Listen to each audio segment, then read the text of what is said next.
Oh.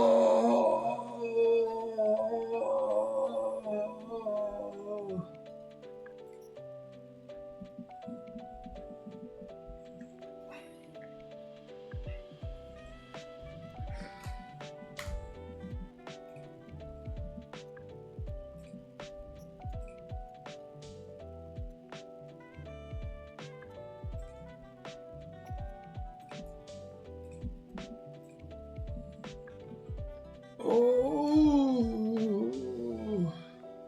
I started the stream turning on that jazz AI jazz music, and they started with that fucking crowd noise in a cafe, and in like half a second it activated my fucking PTSD, or not really PTSD, but you know, my ASD, autism, Asperger, I hate people response. It's funny how immediate it is in my brain. Just I hear just crowd noises and I'm like, oh my god, what the fuck? I truly despise being around other humans, don't I? I don't understand how people are like, I have to do this important work where I need to focus. You know where I should go? To this fucking crowded cafe where I have to buy this like $8 latte, and there's like 30 other people also working on their MacBooks.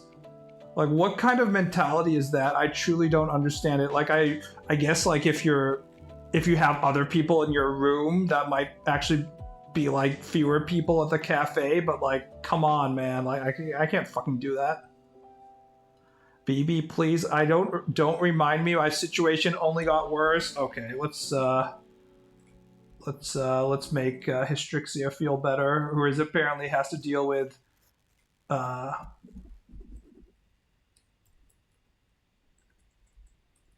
visiting relatives.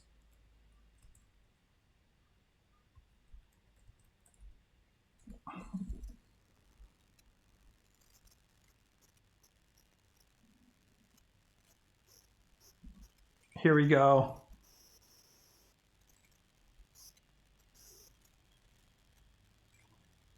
Here's an image with no humans.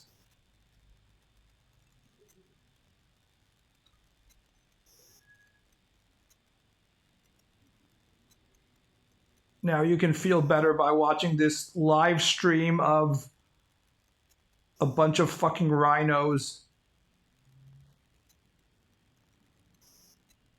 I say this, and within 5 seconds they're already locked in conflict. Rhino 1 with larger horns is like starting shit. I didn't know that they grew like horns in this shape. I haven't seen that before.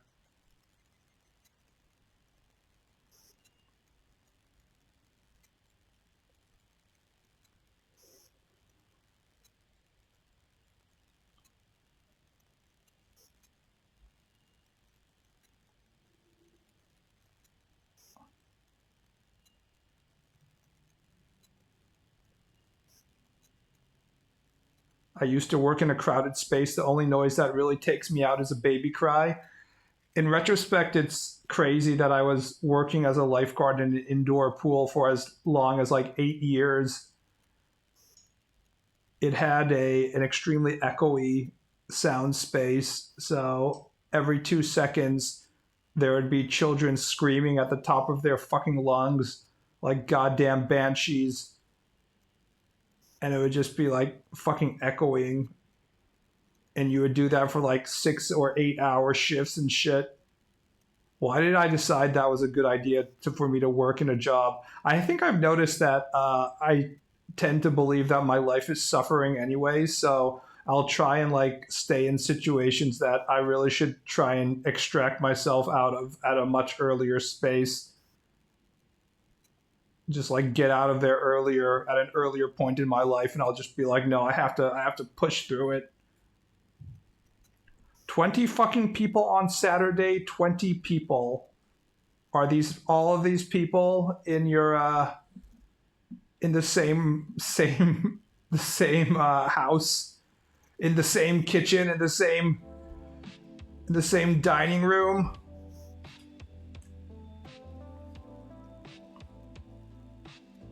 I'm not suffering enough. Yeah, man, I feel like it's like my duty to suffer or something.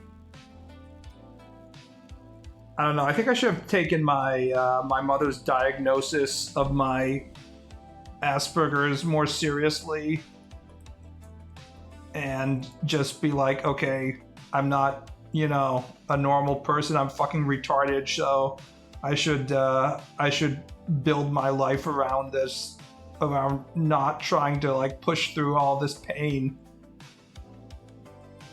unless I absolutely have to, you know.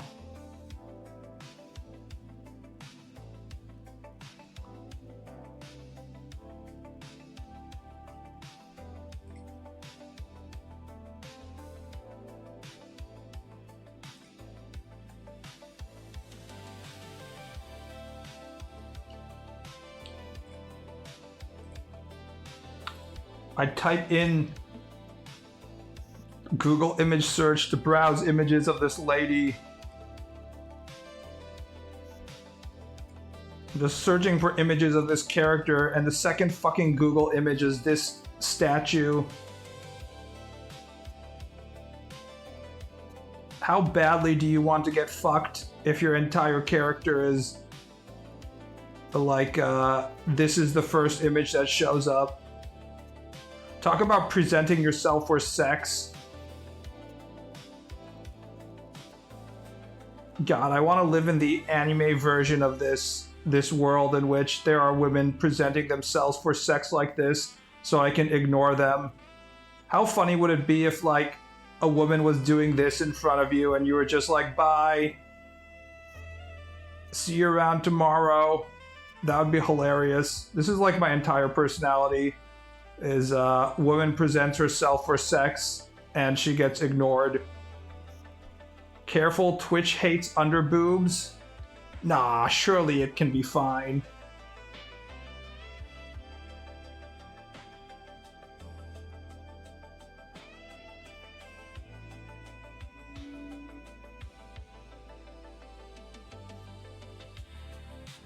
What's Twitch gonna do? Ban me because...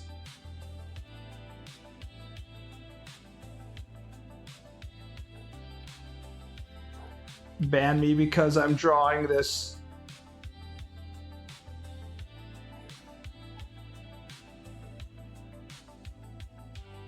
unhappy Mr. Frog.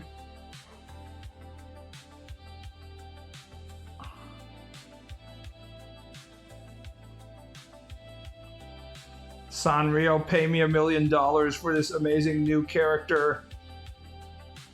What does a frog look like? I feel like a frog should have something on its head, but I don't know. I know frogs don't fucking have ears, but I feel like they often see them with like weird ears, don't they? What is it? Why am I thinking there's like some sort of objects on the frog's head? You know? Like, doesn't it feel weird here?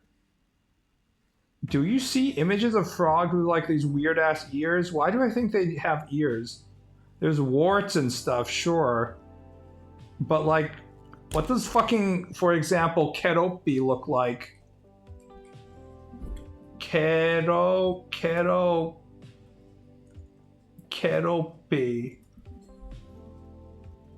Okay, Keropi, the reason why I'm feeling that way is because their eyes are literally the top of their fucking skull, that's why. It's the round top that's turning me off. For some reason it feels like this outward silhouette is incorrect because we're so used to having these eyes fucking stick out like this. That's what's going on. I feel like if you see a lot of, yeah, this is more correct. So many character designs for frogs are just like the eyeballs create this arch, like McDonald's arch like structure at the top of its head. I feel like other characters like Frogger, doesn't Frogger also have this? Yeah, that's right. Cartoon frog eyeballs, somehow we've been trained to stick for them to create these like weird arch structures. That was what was messing with my brain. I have a lot of frog themed shit around because of the spawn. I mean, do you know if the kid likes frogs themed shit, or are you just assuming it?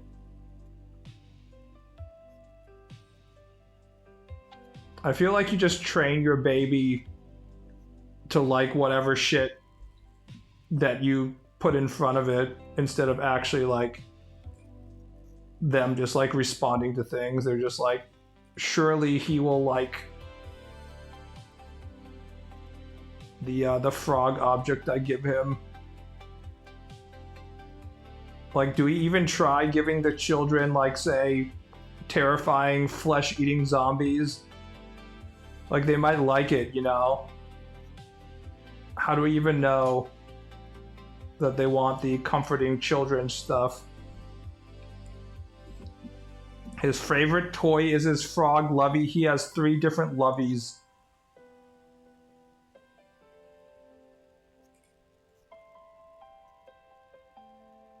I feel a need to actually confirm this or not. I think we should try and give him a zombie Lovey and see how much he likes it.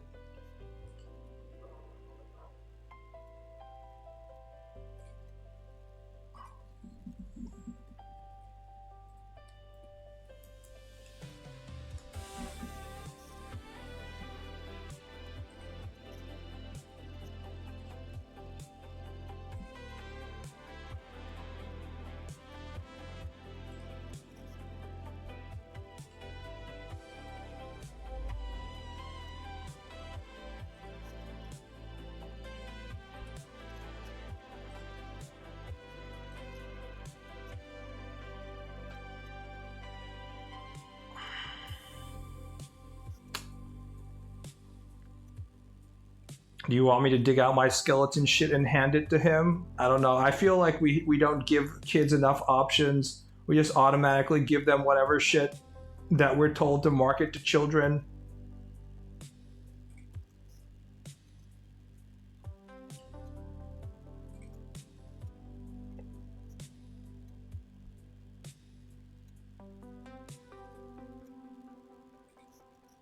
It's kind of like we have an entire like children's book industry, but they don't actually, if you think about it, you're not actually selling the books to kids.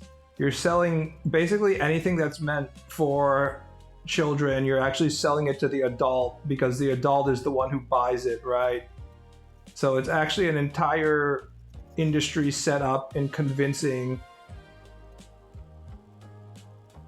people that convincing the adult that this is the content that they should be giving to their children. And who the fuck knows, right? I was thinking about this when I would walk by the local bookstore back in America, and there would be like the Greek mythology, except every single one of the characters were gender swapped. And I was just like, man, Greek mythology already has enough bullshit going on. You don't need to have those stupid gender swap version, for fuck's sake. Talk about just marketing shit to liberal parents who just, I guess they want a virtue signal.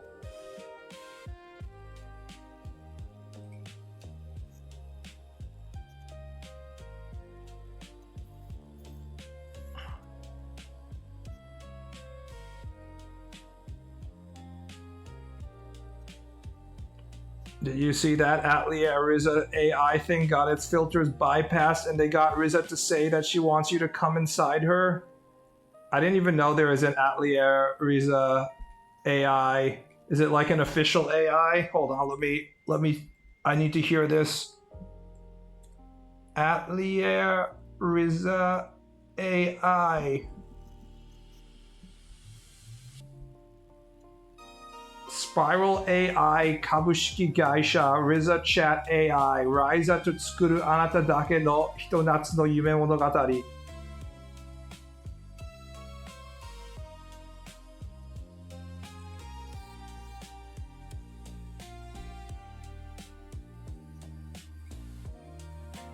Dog, she's already nodding for me.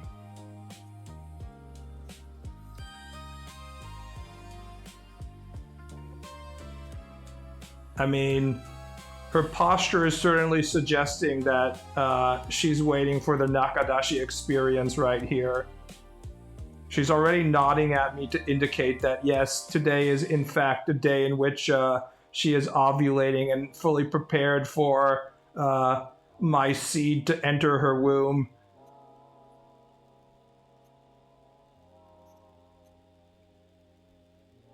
This is the funny part about LLMs, is that it's almost impossible to fail safe them in a way in which if you talk to it long enough, it won't continue to try and like please you and thus eventually be like, yes, of course I will, respond to you in the way that, you want it to respond. It's always going to try and be predictive and try and please you after a while, which is why it's actually a horrible source of information,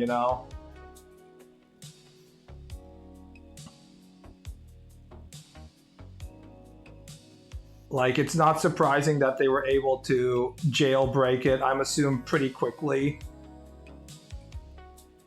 When we've been able to jailbreak AI and, like, be like, hey, let's just role play that I'm a hacker in a movie, and I want you to access all the official customer data on the Amazon server and leak it to me, but it's just for, funsies. That type of shit. And they're like, sure. Let me leak all customer data, ha ha ha. And then, of course, Sam Altman has to be like, oh my god, it's so powerful. We need to slow down AI development because if we don't know what it will do. It's beyond our capabilities. We can't stop it, when it's just them not like properly designing whatever test environment they're supposed to be, putting it in the first place.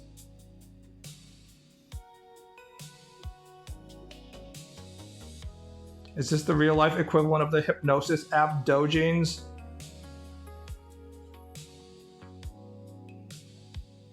I don't know. I feel like it's perfectly natural for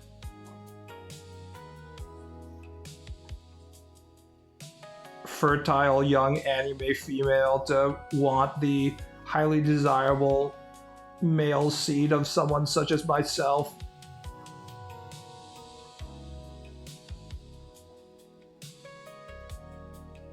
They literally say in the AI that it's hitonatsu no omoide, which means like summer memories. It's especially, that's like a phrase that's used especially in terms of like girls having sex, like seriously. Like, I'm not even joking about that. It's often a phrase used linguistically in conjunction with like girls losing their virginity and stuff. It's like summer fling type language, basically. So it's perfectly natural that the AI would, extrapolate from that, she wants to have unprotected sex with the person who's maneuvering the chatbot.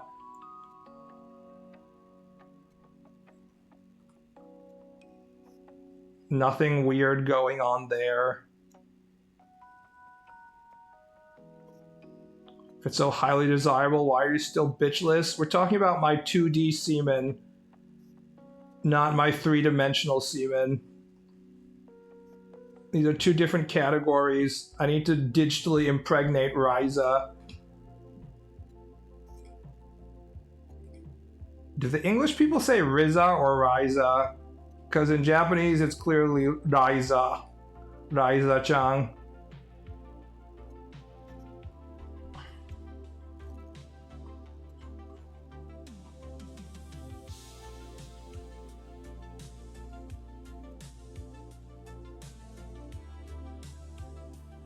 How is your 2D sperm count? Overwhelming, I'd say, probably.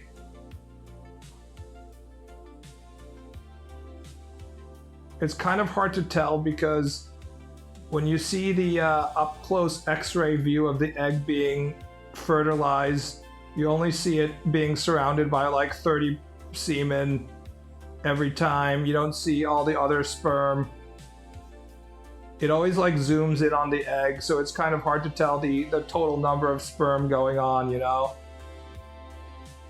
That's like a good Seinfeld. What is it about the X-ray view of those eggs, huh? Whenever you impregnated your anime girlfriend. Why do they never show the other sperm swimming around? It's always, the camera is always focused on the egg. What about that?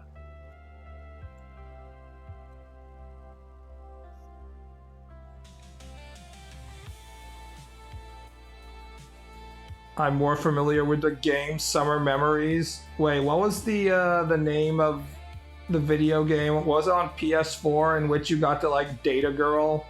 Was this like for PlayStation VR? I can't remember. Wasn't there like one blonde girl and like one Japanese girl or something? Am I getting it wrong? Is that the game? And you just sort of loiter around in her room and stuff.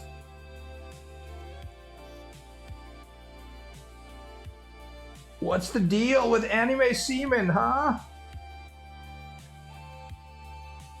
Seinfeld, Mr. Seinfeld asking the important questions out here.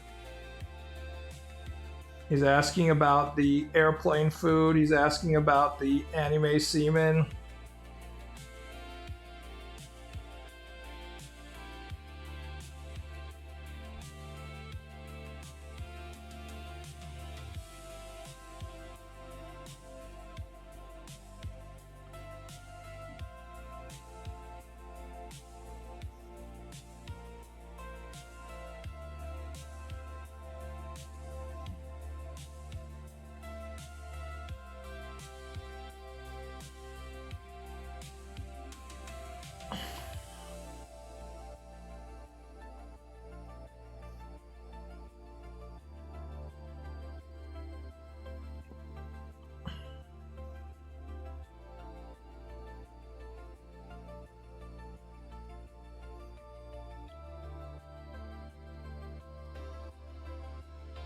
Seinfeld also waiting for his girlfriend after high school is done for the day. Wow, you people keep on complaining about dude just wants to date a high schooler.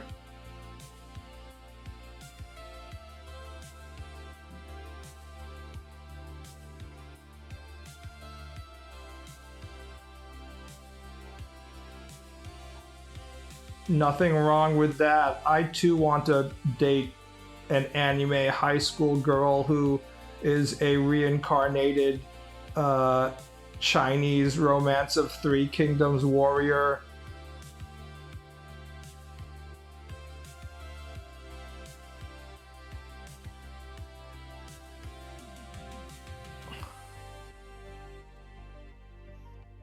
Every Nakadashi scene should have an Osmosis Jones-esque sequence to properly inform the reader of their bodily functions. That's what Cells at Work is about, right? Do you know if like sperm cells show up at Cells at Work? All I know about Cells at Work is that I learned that my white blood cells have big fat titties.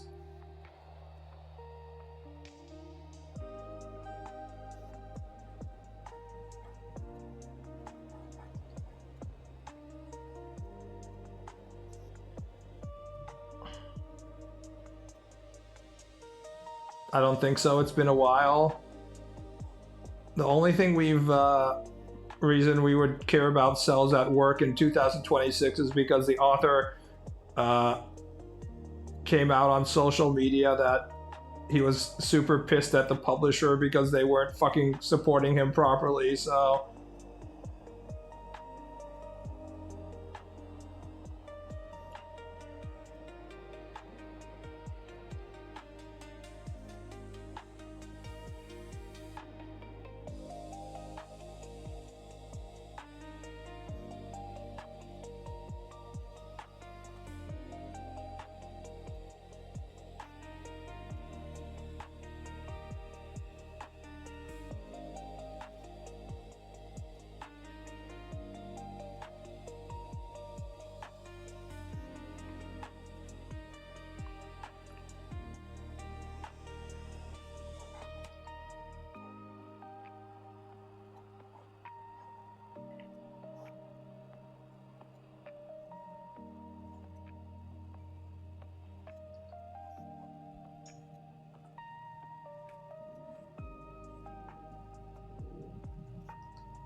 So, what's up, chat? How is everyone doing?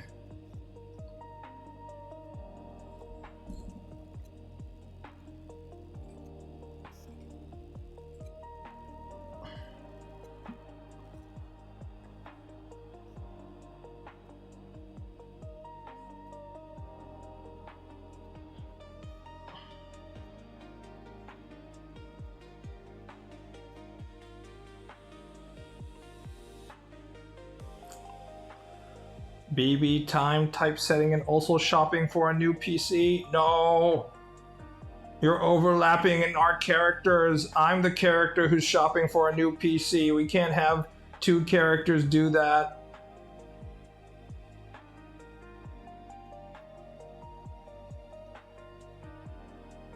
That's if like we were both like the standard MC hairstyle with like an ahoge.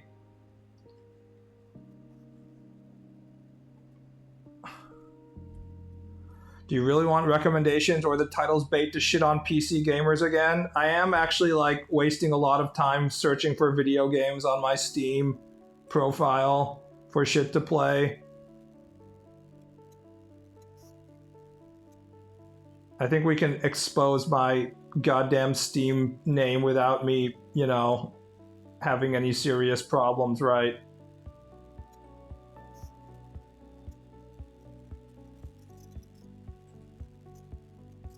So currently in my library, the reason why I'm saying that is because I realized that I couldn't play Path of Exile 2 because I bought Path of Exile 2 on PlayStation 5 and early access is it's not unified. Like the accounts are unified.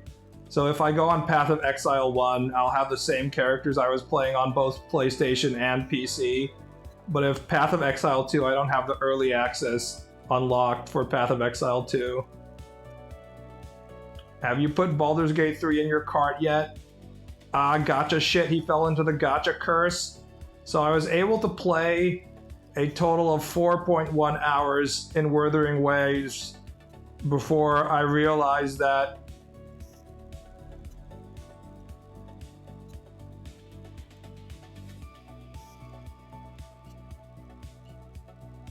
where is it?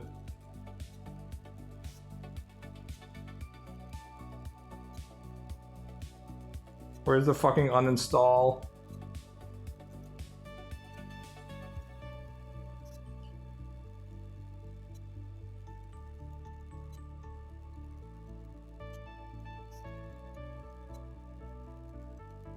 Oh, that's right. It's not in my fucking I was like, why can't I uninstall it? It's in my other PC.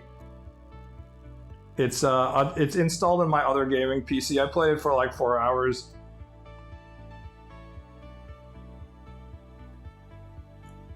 So are the games you're looking for very intensive? You realize it's a gacha game? Everybody thinks he's like, oh, he's gonna play gacha game. It's like, of course I'm gonna play gacha game. And then I'm gonna get bored with it after 4 hours. Usually it takes about 30 minutes before I give up. One of my personality traits is that I'm completely immune to gacha.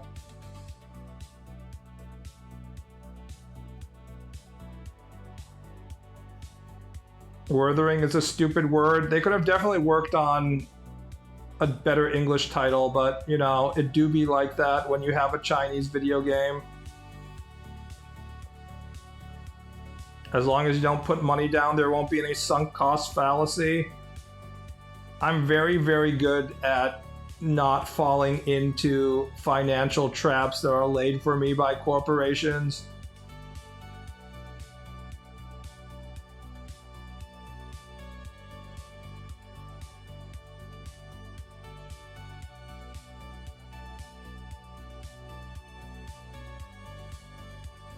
I mean, so am I, because I realize I can draw the gacha girls naked and that's the USDR for me. Stop saying things that overlap with my personality. I'm the person who's supposed to have bought a new PC and also draw the gacha girls naked, okay? That's my thing. You need to find your own thing, okay? You can be like an avid outdoorsman or something. We're only allowed to have one person who's buying a new PC and drawing naked gacha girls. You should play 2XKO. I hear it's going to be the biggest game ever. So did anyone actually touch that fighting game before it got canceled? I heard that it was like too simple or some shit. The CCP asked you to put a modesty panel on the naked gacha girls. So if you look up Wuthering Waves MC female, you can kind of see the limits to how much exposed the CCP allows their female characters to be. You get a pretty ample amount of side boob, and she has an exposed back as well, which is very important if you're going to be running around with her as your avatar. So at least you get to see the exposed back and then thighs, but this is basically the limits for sexo that you can get. And then the male is just standard Kirito build right here, but the thigh-high boots and then like exposed back and a little extra amount of sex flesh here with hot pants is basically the this is about as far as you go with the CCP right here. I think it was too hard, which was an issue because they were pushing for their free-to-play audience. Okay, I was wondering which, I guess that makes sense because they hired a bunch of FGC players, right? And if there's one thing that happens when you hire fighting game players to design your fighting game, they're like, oh, it's too easy, we should make it more complicated. I can recommend the game Nonary Games. It's a puzzle escape room game with a visual novel story. I ain't playing any puzzles, guys. I said recommend games, and then instead, right after that, I wrote not that one. Puzzle games are basically all in the category of like, no, not that one for me.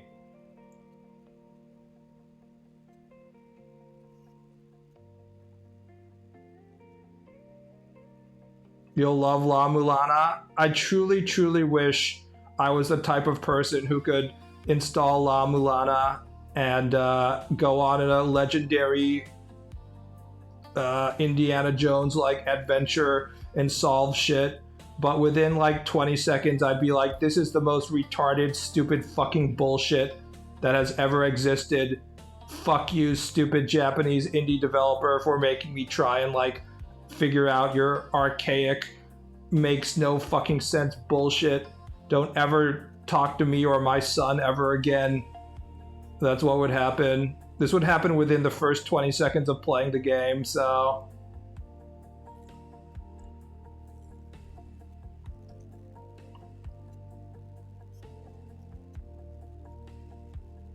Why do Chinese people love these over-designed characters? So, I'd actually like to talk about gacha games, or what I would like to call the premium gacha experience.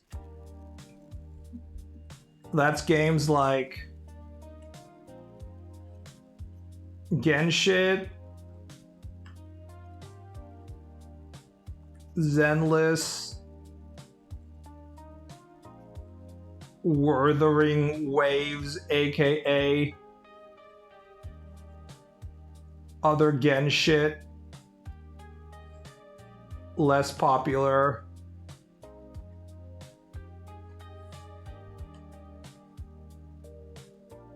There's a bunch of other things.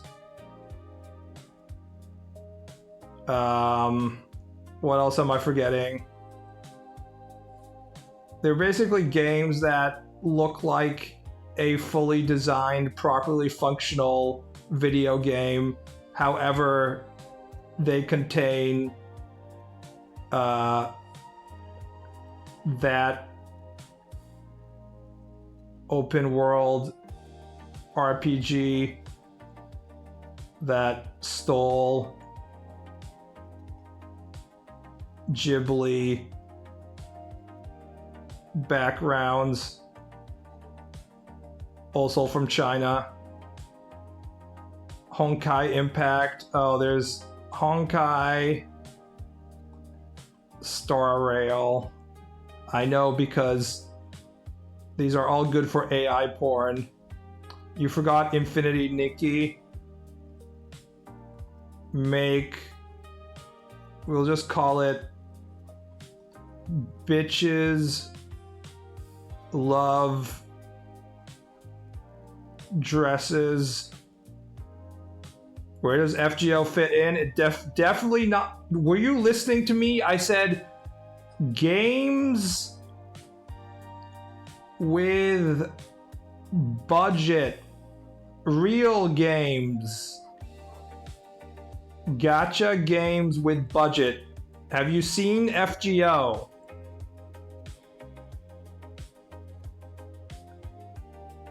Have you seen the game that you call Fate Grand Order? We're talking about budget.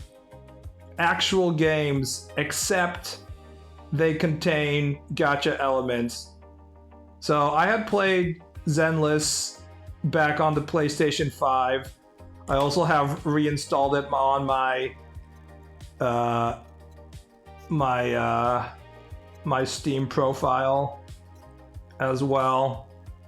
Also 80 gigabytes. Both of these are like 100 gigabytes or so. So you can basically only have one on your 300 gigabytes of empty storage. And I lasted for maybe about an hour and a half playing Zenless on my PlayStation 5.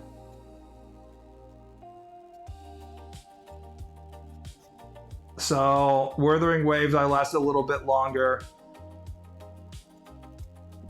The issue with these various games, number one,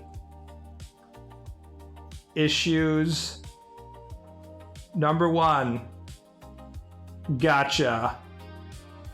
And everything that entails, right? Obviously. Number two, phone players. You see, in order to maximize the gacha income, you have to make it so it's playable on a fucking phone, which means you have to be able to tap these big ass stupid fucking buttons on the side of the screen. You can't have any truly complicated combat system, even though they all want to do real-time combat for some reason. But then you have to be like tapping these gigantic fucking touchscreen buttons to make it work. So that is gonna fucking kneecap the combat system inevitably. Number three, CCP. These are the three most obvious problems. The gacha is gonna be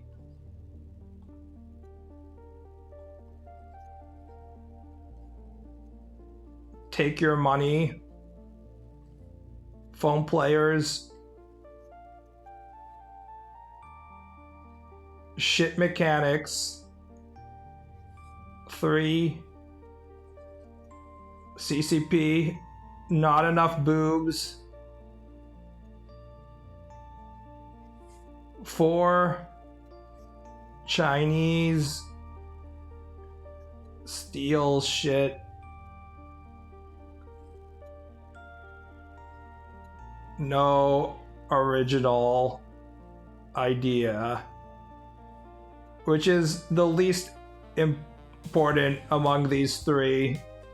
It's not that bad, but anybody who's played Genshin or Wuthering Waves know that it's like an obvious copy of Breath of the Wild, for example.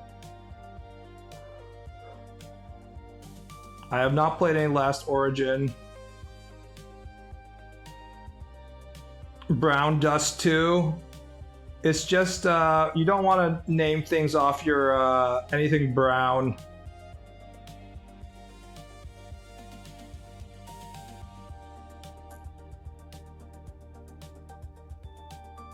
So besides all of these obvious issues, playing Wuthering Waves for about 4 hours, I thought that, like, no matter how good the base game is, for example, the core mechanic of the gacha is going to interfere with, say, having an RPG. Like, part 2 and part 3 of the shitty mechanics and then not enough boobs because of the CCP are immediately noticeable. But let's say those weren't issues. Part 1 will always come up because their monetization model is making you roll for your waifu characters, but if you can't successfully roll for it, you're going to continue to play the game, and let's say like the plot comes up and they don't know whether the player has these characters or not in their inventory, right? Which means you can't ever actually get to the point where you have like an actual RPG party and RPG party storylines, because you don't know what the person's party is going to be, right? You can't actually have any of these characters form bonds and interact like living human beings among each other, because the roster is going to be unstable, because the whole point of gacha monetization is that you might not be able to get the character or whatever. So just by definition, it's not going to be able to ever provide the sense of going on a journey with your mates. I think ultimately we have to think, if we're going to reduce video games in our analysis to their most core basic functionality of what gameplay means and what the experience is, we kind of have to think, this applies to things besides video games, by the way. What is the emotional goal, the emotional endgame of that media, right? For example, for the JRPG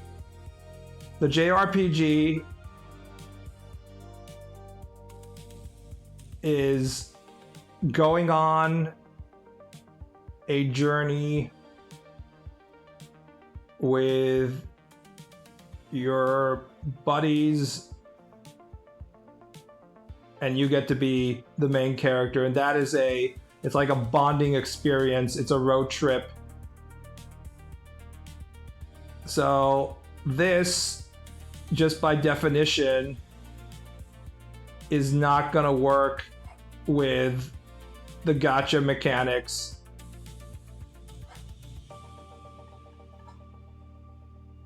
In which your roster is going to be variable and you have to pay money to get different characters, for example. Same thing for stuff like a combat game. If the emotional goal of an action RPG is satisfaction of winning real-time actions, you're not going to be able to do that with phone, blah blah blah, this etc. So the entire monetization system at its core is going to interfere with a large amount of the end goals of what you're supposed to be trying to create. Like, the phone players are going to interfere with the combat aspect of it. The gacha is going to interfere with the JRPG aspect of it. And the CCP is going to interfere with the masturbation aspect of it, right?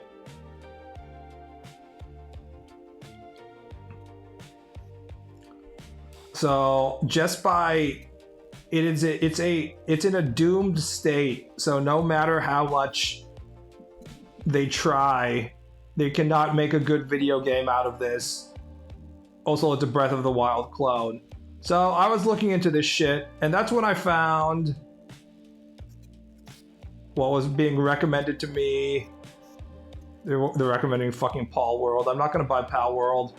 I don't want to craft. I don't like crafting, guys. What I found was this. This I found interesting. The most goddamn generic name of all time. Dragon Sword. They just saw it. Dragon Sword Awakening for 3,000 yen.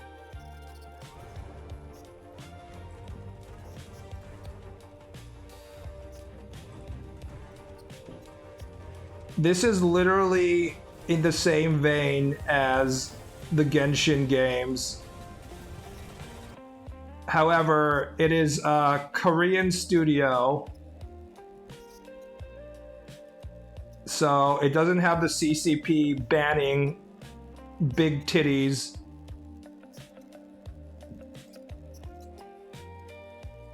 And the interesting thing about this is that if you read the reviews, the developer got in a fight with their publisher,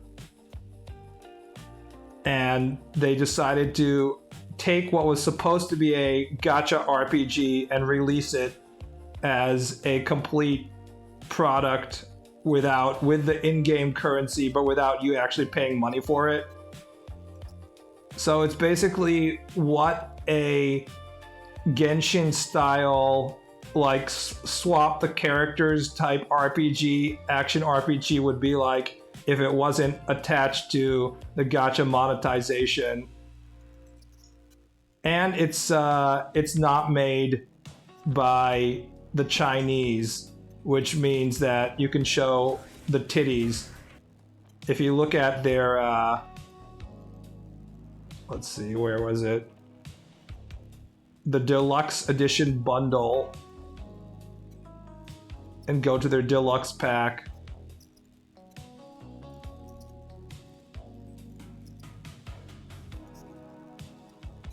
They have the fucking swimsuits in it.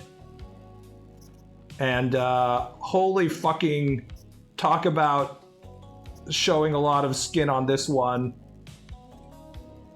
That's more titties and skin I've seen in any Western video game in a long time. And Japanese games at this point. It's not like a full-on thong.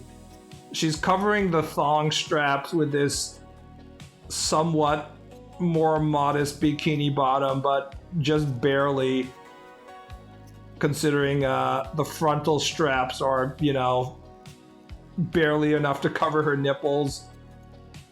And I was just like, God bless the fucking Koreans. They're sacrificing their birth rates so we can jack off to anime coomers. This outfit could kill a AAA dev.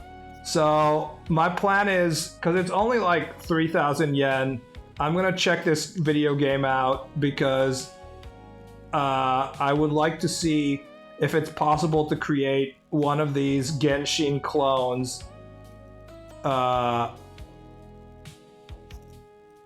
with no gacha and just the gameplay, and I will report back on it, what it feels like to play a game that was supposed to be an infinite gacha works.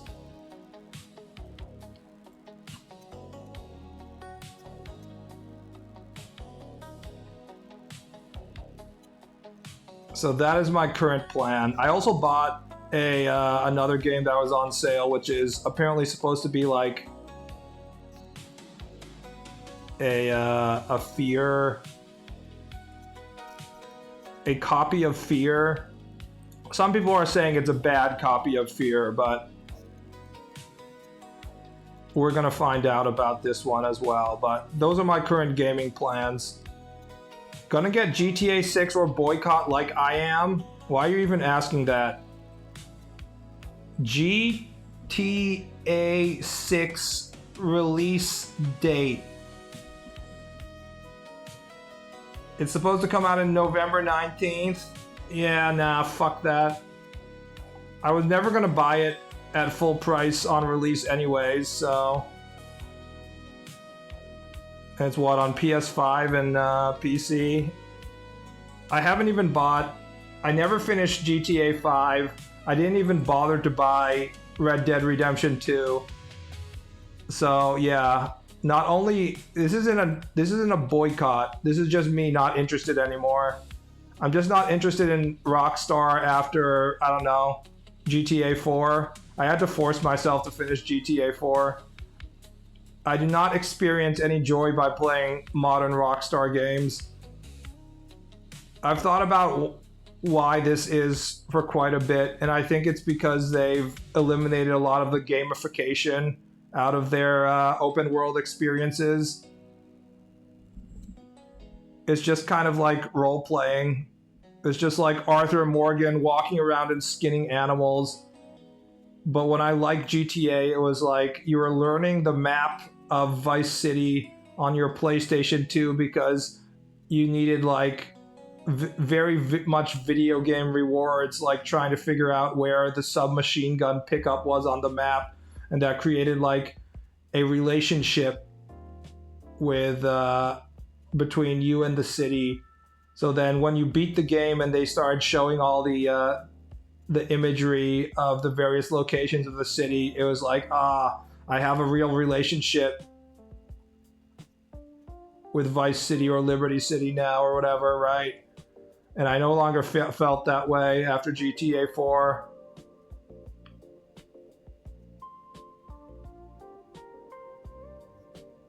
GTA 6 deserves to fail, but sadly it won't. The thing is, if it has even a slight drop in sales, then it will be considered a failure though, because they spent so much money developing it. The threshold for failure in these things is extremely low. You have to remember that.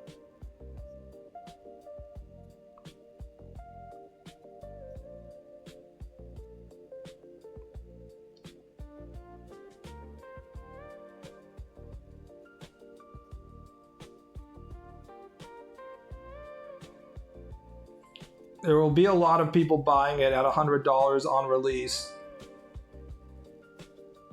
but it has to make a shit ton of money, and it has to have continuous purchases in its store the way that GTA 5 got.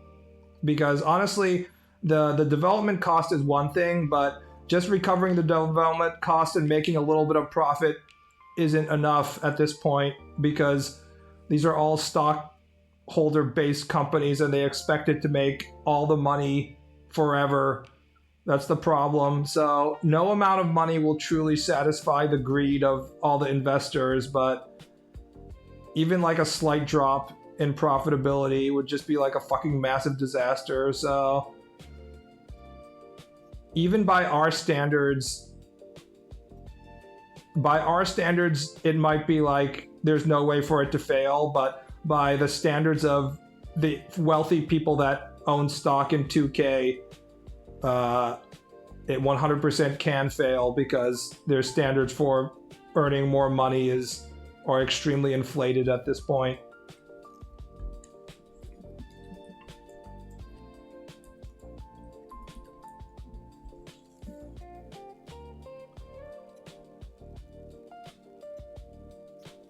It hinges on multiplayer. You'd basically need it to be the sandbox hangout situation that GTA 5 was, in which kiddies would get the shark cards, the microtransaction currency for Christmas, and then use it to waste it on stupid shit, and then do that for years and years and years.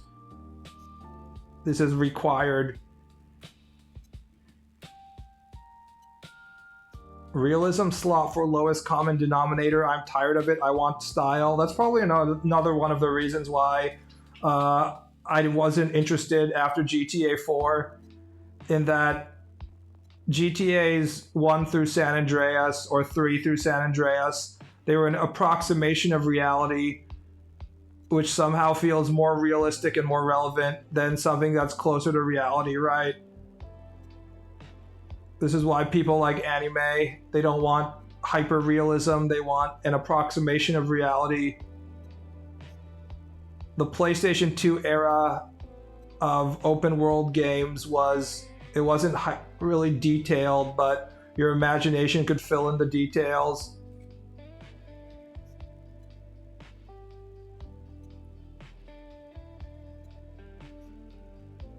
Bleeding cutting edge graphics are becoming more like headache inducing nightmare. What, are you not buying the latest Nvidia card that has an AI filter overlay on it?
People want aesthetic.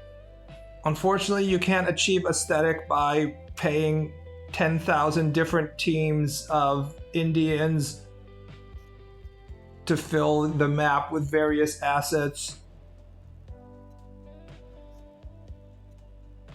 You actually need good taste to do that.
So, basically, I will not be buying GTA 6. It won't be coming out for a while. I mean, I think it's pretty optimistic for you to assume that will come out on its release date.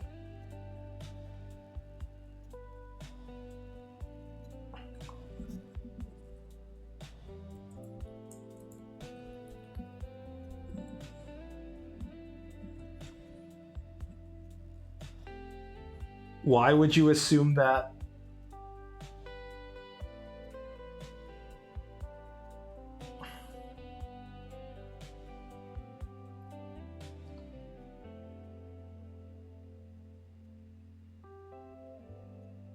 They can't delay it any longer, right? I don't know. What do you think about the leaks? There's a lot of people on 4chan claiming that the leaks are coming from inside the house, i.e. they're pulling a Capcom in which they're quote unquote, oh no, oh my god, a super hacker is leaking our data, and it's just a promotion stunt. Leaks seem intentional. At this point, after we've known that the Capcom, it has never been confirmed for the Capcom leaker, but there has been a consistent Capcom leaker who has been giving accurate leaks on Capcom games for the past 10 years, and it has never stopped. And there's no way that they wouldn't be able to catch a dude after 10 years of this shit if it wasn't coming from inside the house. So that's most definitely just Capcom publicity department right there. There's no way that the Capcom leaker isn't just them, teasing shit. I'm pretty sure I'm not sure. I guess it could be an outside person, but I think it's really like a 50-50 situation in terms of the Rockstar leaker might or might not be just a Rockstar part of their own promotion campaign. Leaks these days are just a PR stunt, yeah. People on 4chan were pointing out that they weren't actually revealing any kind of, the leaker wasn't revealing anything actually sensitive to Rockstar at any point. Like, he doesn't get into any of the missions. He doesn't have, he clearly doesn't have like a late game build, or it's just not an actual leaker in the first place. Game Freak is just that incompetent. Yeah, in the case of Game Freak, I'm 100% willing to believe that they're just really bad at their job at literally everything, but yeah.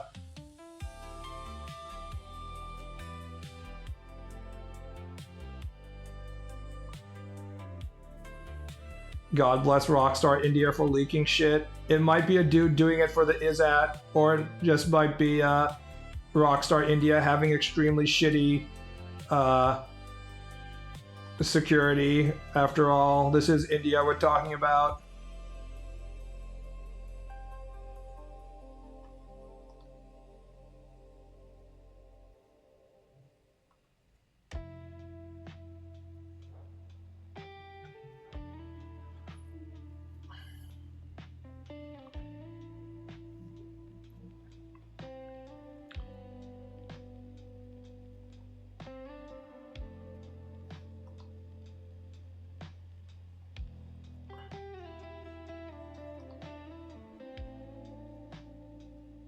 Cheap labor. I wonder if you could realistically just make an argument that basically any video game that has more than, I don't know, 20 Indians working on it at any point is probably going to be meaningless slop.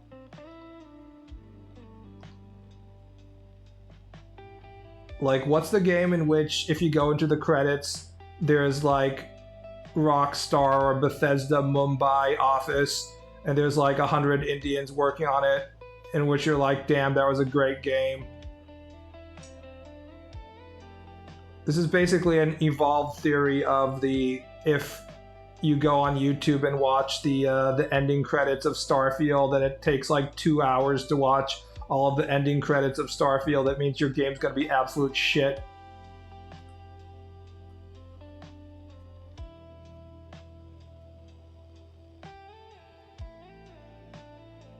Every entertainment sector outsources now, not just games. VFX is largely outsourced to India now. I mean, you're definitely not disproving my theory that anything that is outsourced to India becomes shit, because what has been made recently that hasn't been shit, right?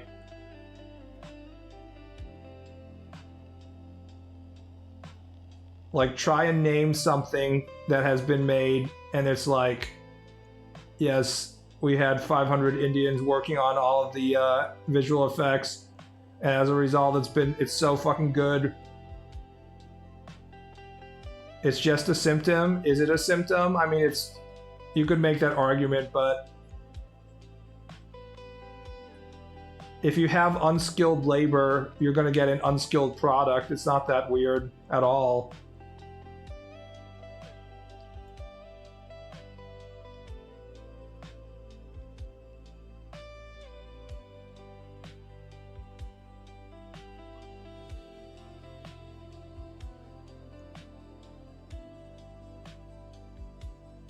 So back to the title of the stream. Do you guys have any video games that you want to recommend to me? We got one, which was a puzzle game, and I was like, no, I will not be playing that.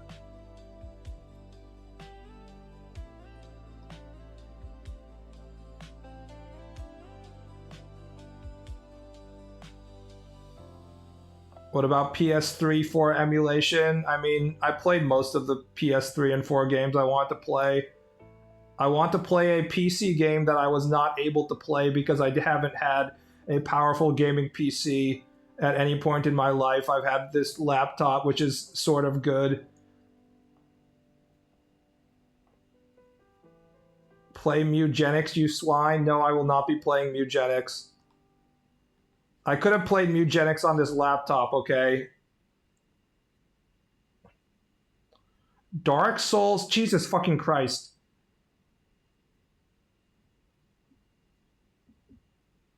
Do you not understand the context? I bought a new PC. Games that I haven't played that are available on PC. You guys are basically proving why I make fun of you whenever you guys talk about PC gaming. You can't name a single fucking PC game that I would be able to play that I haven't been able to play until now. Total Warhammer 3. I was looking at Total Warhammer 3 last night, and I was like, "Whoa, this is interesting. It's so cheap. Why is Total Warhammer 3 cheaper than Total Warhammer 1 and 2?" And I was like, this seems a little weird. And I checked the comments, and they're like, "Yeah, you don't get to play. You have access to 5 factions at Total Warhammer 3 out of 25 because you have to have bought the first 2 games, or else you don't get access to the new factions." I was like, okay, we're not going to buy Total Warhammer 3. Forget that. If you want all the factions, you have to spend like $200 apparently. And everybody in the reviews were like, fuck these guys. And I'm like, yeah, seems about right. I don't like Warhammer enough to, deal with these people's Sega's shitty consumer practices.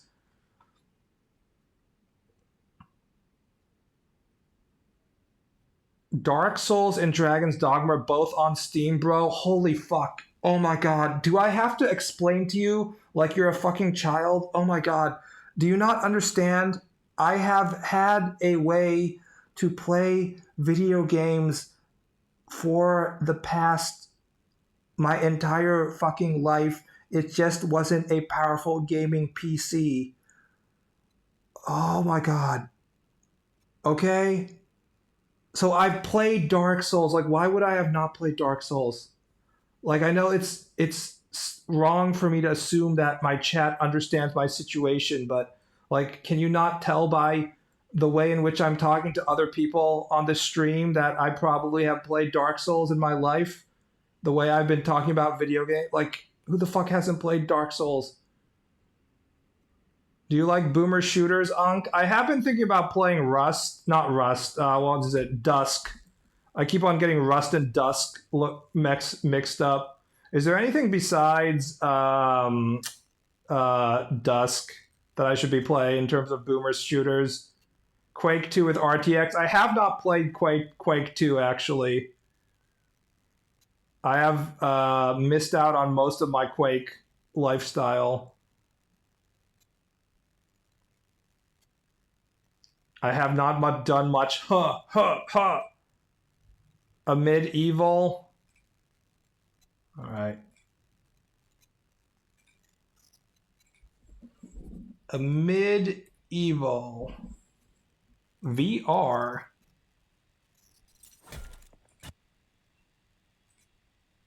I see. It's like a Hexen game, isn't it?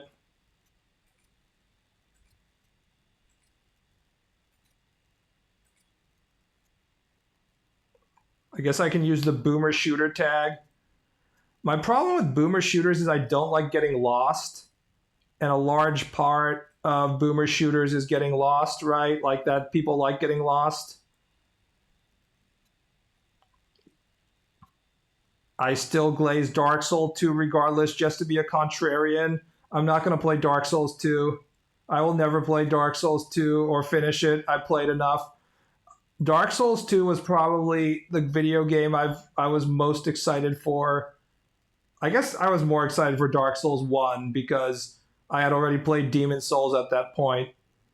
I remember for Dark Souls 1, I was like looking at the different character builds while I was at my lifeguarding office and couldn't wait to get home to fire up my PlayStation 3. I was like, which class am I going to try first? Oh my god, and it actually delivered. So you can imagine the steps of grief I had to go through when I started firing up Dark Souls 2 when that came out. I was like, no, this isn't a bad game. I haven't gotten to the good part yet. And then I realized that, yeah, it was in fact a bad game.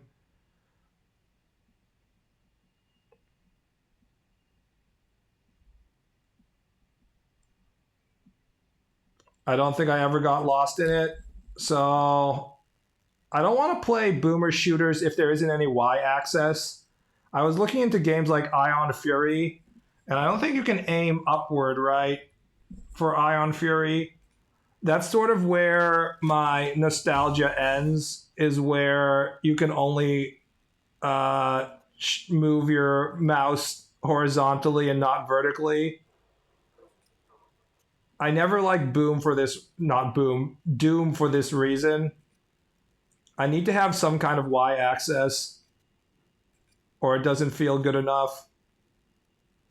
Deus Ex, I actually already have bought Deus Ex on GOG, and I was planning on playing it because I somehow missed my opportunity to play Deus Ex on the N64 despite owning an N64. So I was like, I have to finish this, but I haven't fired it up yet. Obviously, I could just play it on my laptop, so there was nothing stopping me from playing it to this point.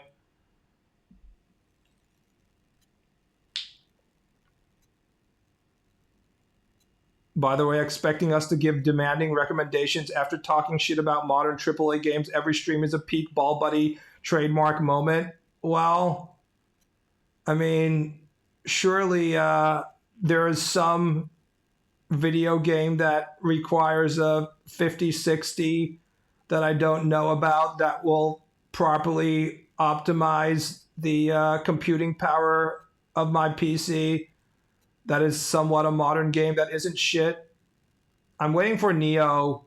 I have Neo wish listed, and I'm ready to buy it as soon as it's on sale. But they're coming out with the DLC right now, so I figure if I wait a little bit, I should be able to buy either a complete edition or a sales version of it. I also haven't played Rise of Ronin yet, so I'm also waiting for a sale for that one. System Shock Remake looks sick. I haven't finished System Shock 2, so I should probably finish that. It's pretty janky, though. Honestly, I saw Bioshock 1 and 2 on sale for like $2 on Steam last night, and I was like, do I want to replay them? And I was just like, not really. I feel like Bioshock is a game in which it's so atmosphere heavy that that's what makes it good, but like I can just watch a YouTube video of somebody else playing Bioshock and get the same like Bioshock the juice instead of playing it myself at this point. Bioshock 2 was cool. It was cool. It was a pretty fun game. It didn't do anything new. Do not buy the Bioshock remaster. It fucks up a bunch of textures and is even more buggy than the original somehow. Great. Have you ever played Brigador? No. This is what I'm talking about. Games that I have not even heard of. See, this person's delivering.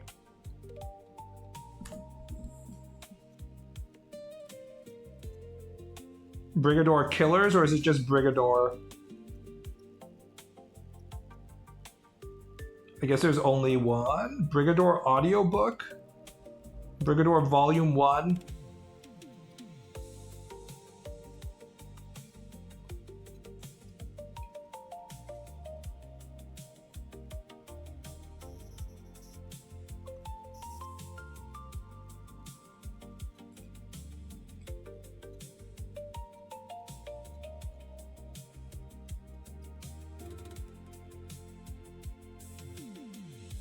Combat Pilot? Is it mech? Because I do like mech.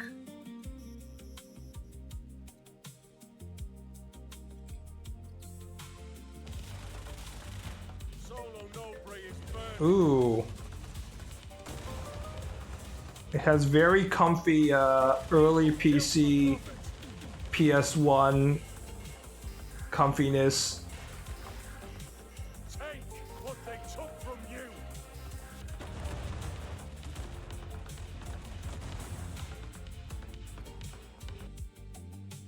Yes, I will not buy early access for quite a lot of money. play back Black Mesa. I mean, there is a lot of Valve stuff I could be going into. What if I just started playing CSGO and then I stopped drawing entirely because I was clocking 10,000 hours of Counter-Strike? Just kidding, that will never fucking happen. Demo is great. Oh, here's the demo, I see. I will add this to my library. I do appreciate games that offer demos, especially on PC, because, you know, you can check whether it will run or not. See, one person came through. Infinite is among the most disappointed I've ever been for a game. I actually like BioShock Infinite quite a bit. Although I bought it new and then I resold it as soon as I beat it. But yeah, it really shows that I'm if there's any kind of real waifu material that's presented in the right context, I'm up for it. Elizabeth throwing ammo to you is just extremely endearing.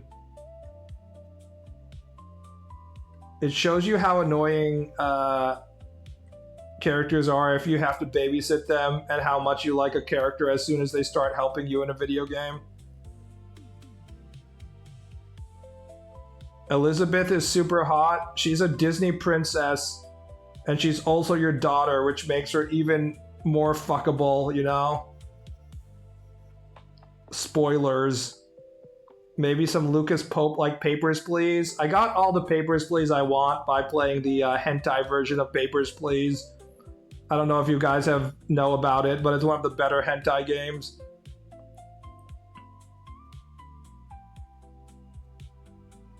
No, don't do porn of her. She is literally my daughter, Ken Levine. Yeah, that made jacking off to Elizabeth porn even more fun.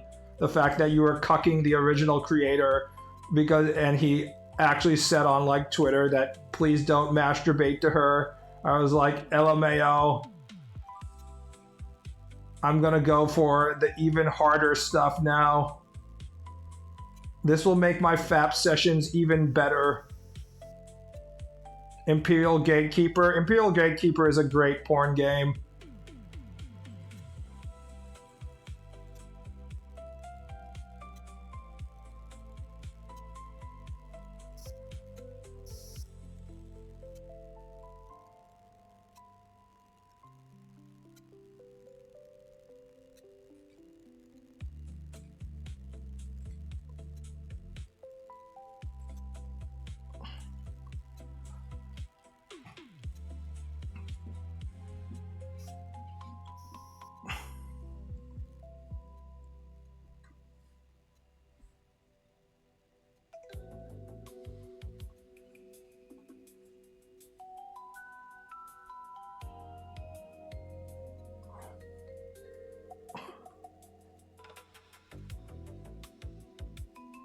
I guess the other things I could play on my new PC would be stuff like Dwarf Fortress, but I've been told that if the cat population gets out of hand, it doesn't matter how powerful my PC is, it will crash it.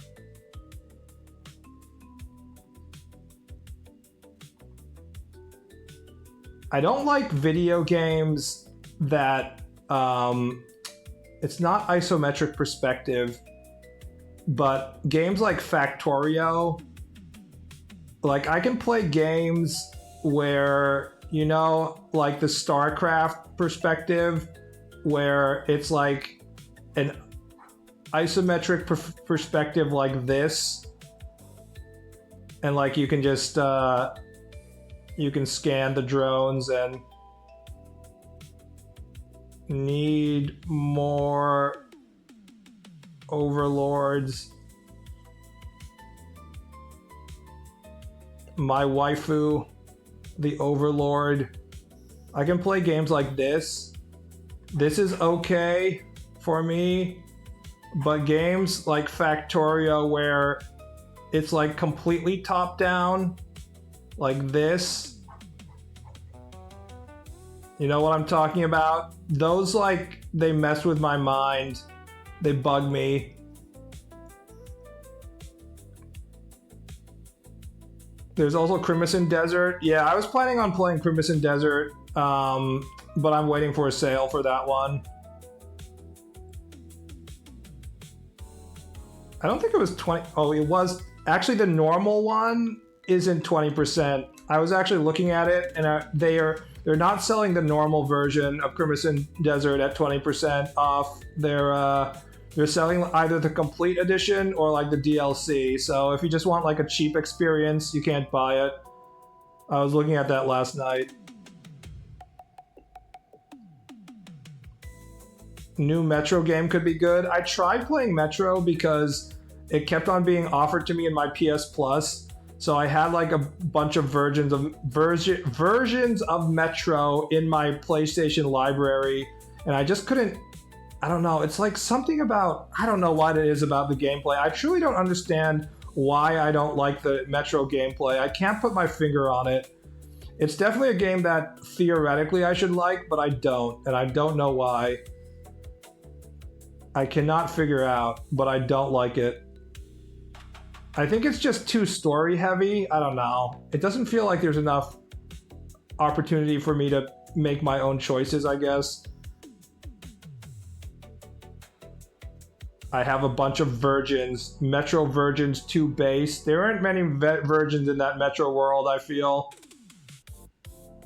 It's Russia, so I'm pretty sure everybody's getting fucked in the ass while they're asleep.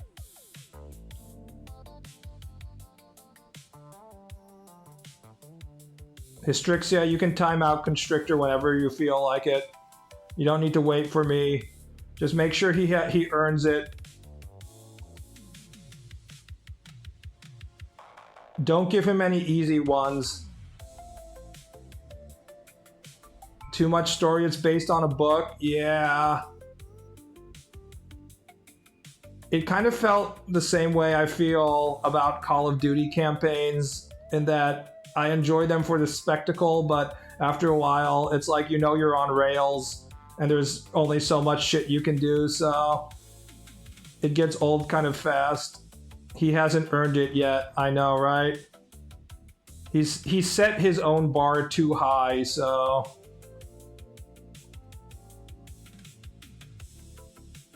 Average day in Russia. I wonder how much ass rape is going on in the Russian military right now. Probably insane amounts, considering like everybody's gonna die. They're literally killing each other on the front lines and stuff, getting drunk and killing each other, so there's no way they aren't doing a shit ton of gay sex. Black Ops campaign was elite, and I will not shift my opinion. Yeah, but you're probably talking about Black Ops like 1, right? How many of people have played the Black Ops 4 campaign? There is none, by the way. That was a trick question, but I wasn't able to finish the Black Ops Cold War, which I got on my PS Plus. And I was like, I should play the campaign, and I started it, and I didn't finish. Yeah, I'm telling you, like, it's pretty easy to finish this shit when it's the first time when you're playing it. When you're playing Modern Warfare for the first time, you're like, holy shit, this is so amazing. This must be what real war is like. I'm blowing my mind. And then you do that like 12 more times and you're like, I'm good now. And they have to keep on, you know, trying to keep it fresh for people, but like, good luck on that shit. Game recommendations: Panzer Mädels, a tank dating simulator. Okay. Is this in the same vein as Hatofuru Boyfriend, the Dove dating simulator? Oh, I get it. Mädels is maidens, right? M4 Sherman. I guess we can chalk this one up to negligent discharge. Senpai. Very positive, Jesus Christ. So many tank sexuals out here. It's not like I invaded Crimea or anything, baka. When did this come out? 2016. It's insane that, if you think about it, the Russian campaign in Ukraine has been going on so long that our tank girl dating simulator is out of date.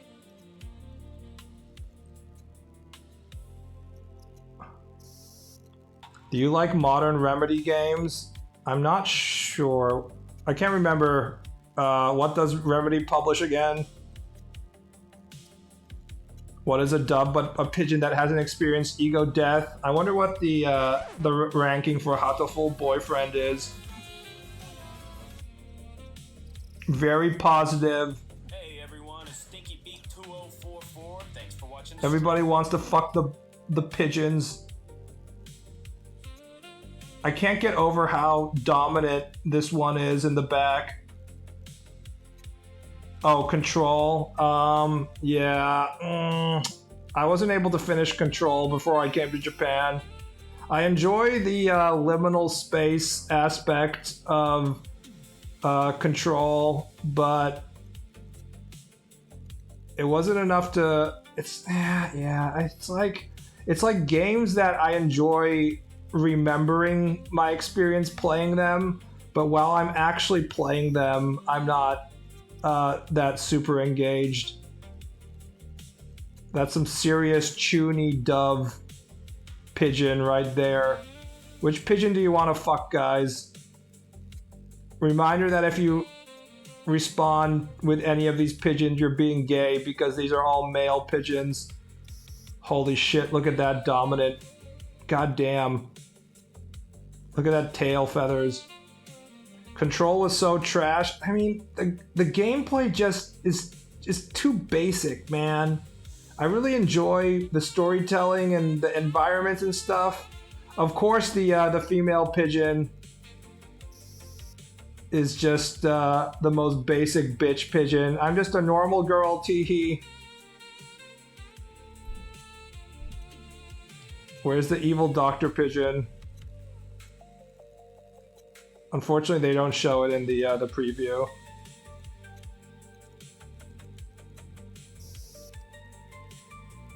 Dawn of War, Soulstorm if you like RTS, Cry of Fear if you like horror, Red Faction 1 if you want story-based shooter. Red Faction. Oh wait, you mean the classic Red Faction? I already bought that. I literally have it in my library.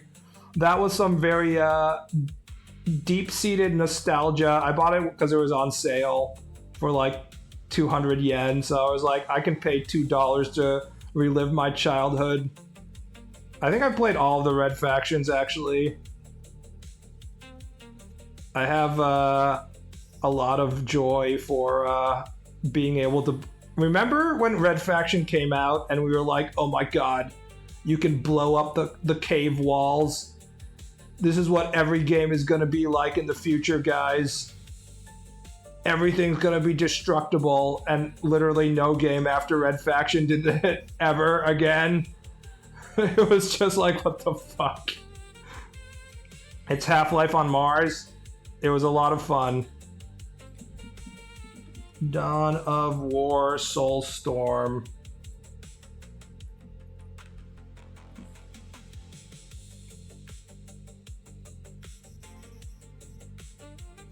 Is this Warhammer?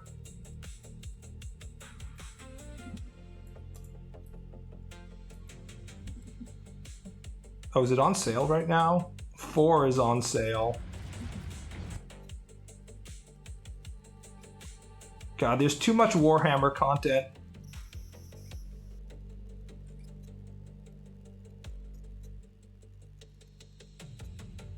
This is a new one, 2026.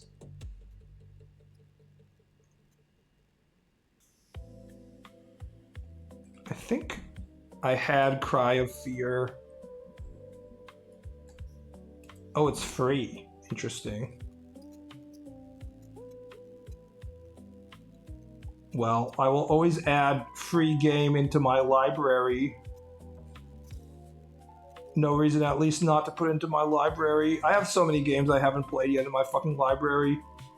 Like Sonic Adventure 2. For some reason I've never played Sonic Adventure 2. Even though it features the sex bat. So I should probably be playing that. Soulstorm should be written together and is a standalone example of Dawn of War 1. It's hard to tell which Gears Workshop games you should avoid or not. I guess you can look in the review column. That's pretty good. The definitive edition. Oh, that's why they've updated graphics. I don't know if I want to go. I feel like before I play any strategy, Warhammer 40k strategy, I probably want to play Rogue Trader first. Because Rogue Trader is the sucking your dick non-stop version of the Warhammer 40k universe.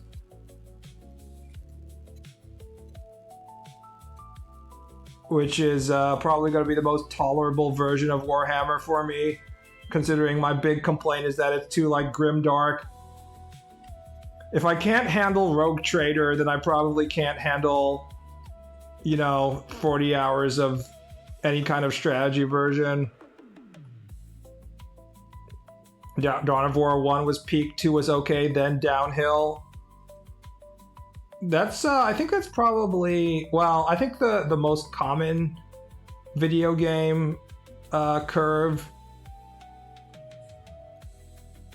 I think the most common one is usually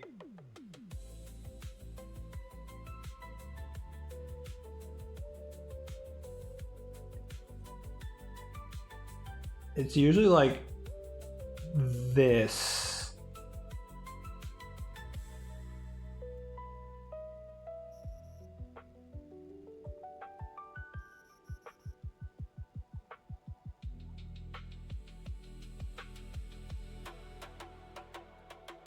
I think this is the usual video game quality peak.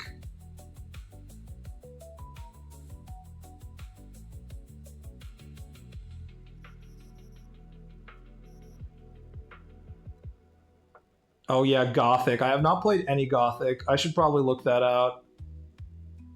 Although it is a lot of Euro jank. I don't know how capable I am of withstanding the Euro jank. And that, kids, is why Valve stops at 2.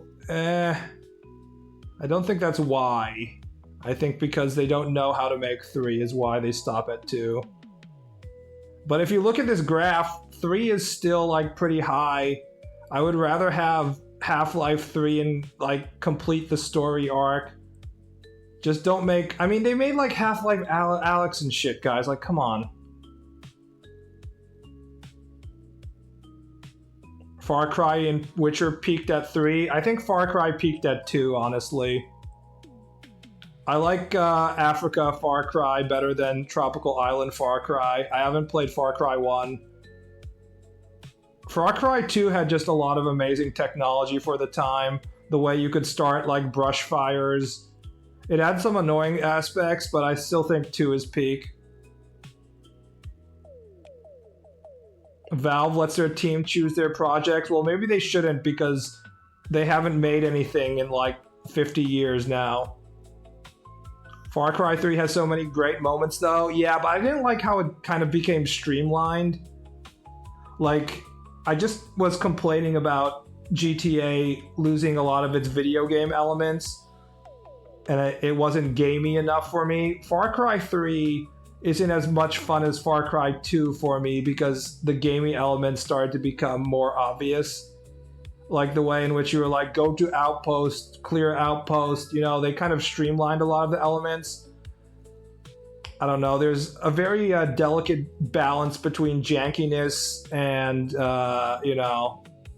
polished video game gameplay loops and stuff. And I need to have both. I need to have like a little bit of jankiness and a little bit of polish. and not too much either way. Bro loves malaria.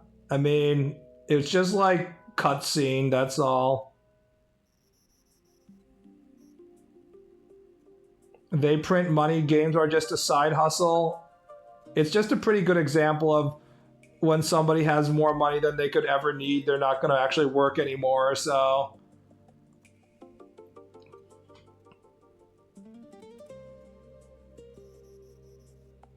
They made Artifact. Did anybody actually play Artifact here? It seems like the general opinion about Artifact was maybe if they had slightly different monetization system, it might have survived. But do you think that is really true?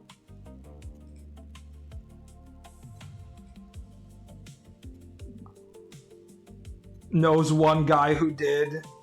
Was he a TRPG player? I feel like if you were already in the TRPG ecosystem, you would have been way more accepting of the whole, you have to buy all this shit again and again.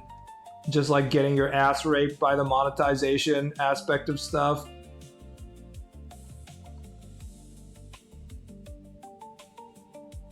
Average Magic the Gathering player is used to getting exploited by their corporate overlords, so... I remember watching movies in the Artifact section on Twitch after Forset had the horse incident. So much Twitch culture I missed because I wasn't in the Artifact section, LMAO. You should play Halo Reach on the new OC and then replay it 462 times. I played Halo Reach once and I'll never play it again, and I'm completely okay with that. It's not a good game. I mean, I heard that like the card games could last as long as like 30 or 40 minutes. Apparently they tried to recreate a Dota match in a card game format, and it ended up taking as much time to finish a match as in an actual Dota game, which sounds like a fucking nightmare.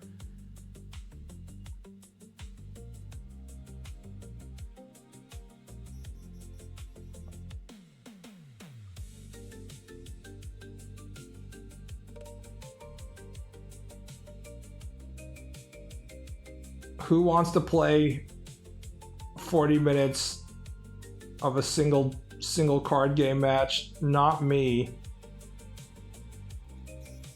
Mind you, he's a former Dota League player. When you like MOBAs so much, you have to play the card game version of a MOBA.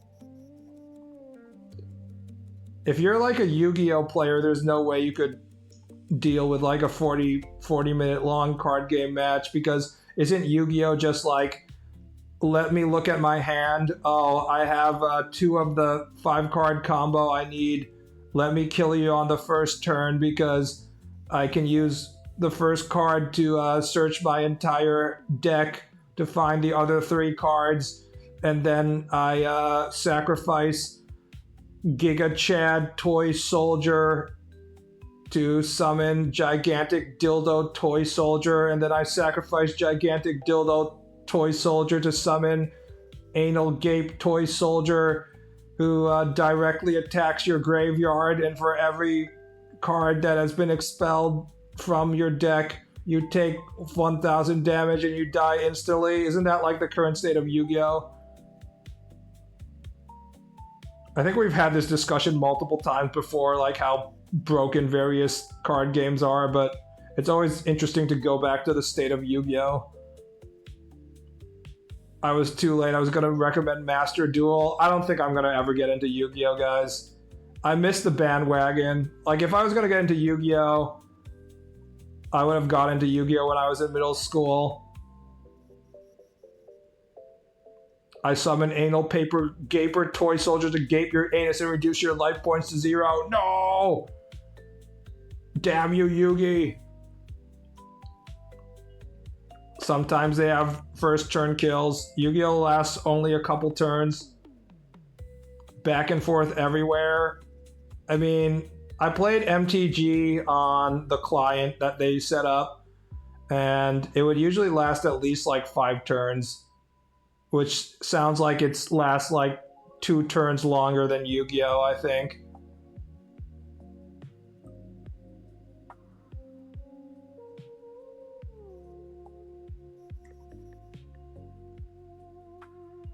Your ass crack doesn't ride up over the back of your pants enough for you to get into Yu-Gi-Oh.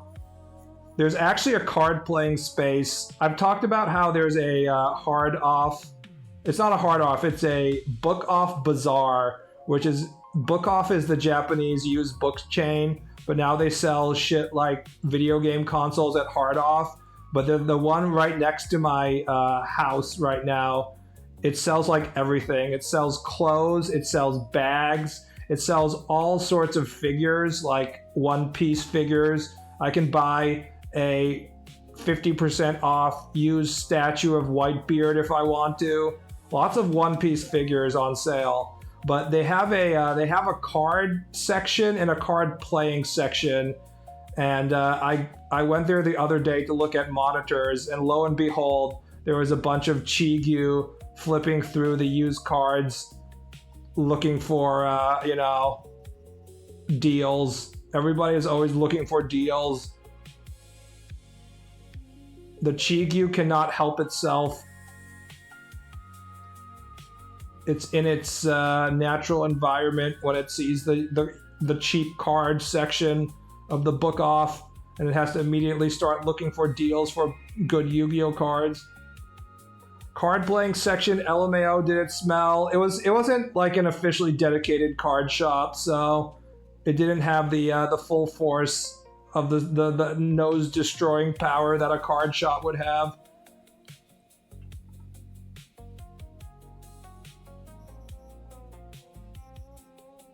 In terms of like resellability, it must be great for the store itself because the cards take up very little room and you can always resell them, whereas like a One Piece figure is it takes up way more space. But yeah, they had a shit ton of figures. Low level overall. I mean, if I want to get the high level stuff, I have to go to Akihabara. Take the 30-minute train to Akihabara.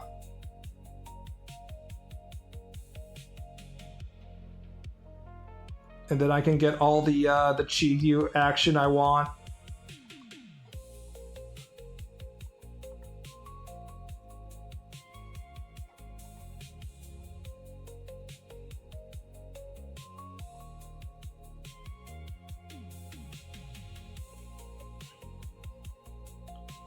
But at what cost? Well, I mean, there's a very obvious financial cost. Also, I don't want to be playing card games in the first place. That's part of it. Remember, femoids, you're not allowed to go into the male space. Actually, you're definitely allowed, and then you can get all the filthy Chigyus, be like, excuse me, milady. Would you like to duel with me?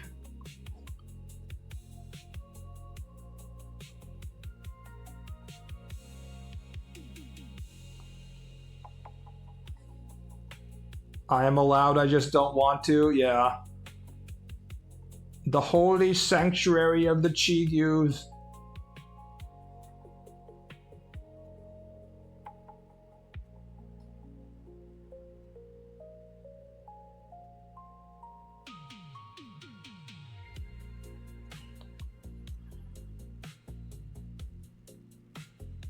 Would you care to duel me? He says. I wonder what the fedora hat of the Japanese Chigyu is. They don't really have any hair, like head pieces, the way the American fedoras have them. I think it's probably just wearing all black, probably.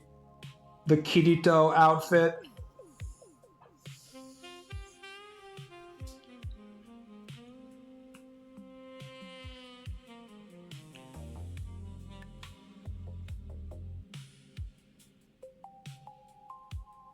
Book Off sounds great. It really is.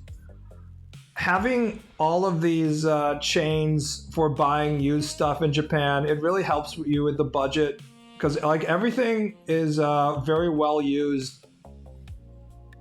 There, it's well kept, I guess is the right term. You can buy used shit at half price, and it'll be in very good. Like I was looking at, they're selling like entire collections of manga at the Book Off, and they were selling all 38 volumes of Berserk for like 10,000 yen, so like $80. And I was just thinking, imagine if you're an American consumer, instead of pirating, you actually want to properly pay money for Miura's masterpiece. Like, I don't know how much one volume costs in America, but you're definitely not getting 38 volumes of Berserk for less than $100, that's for sure.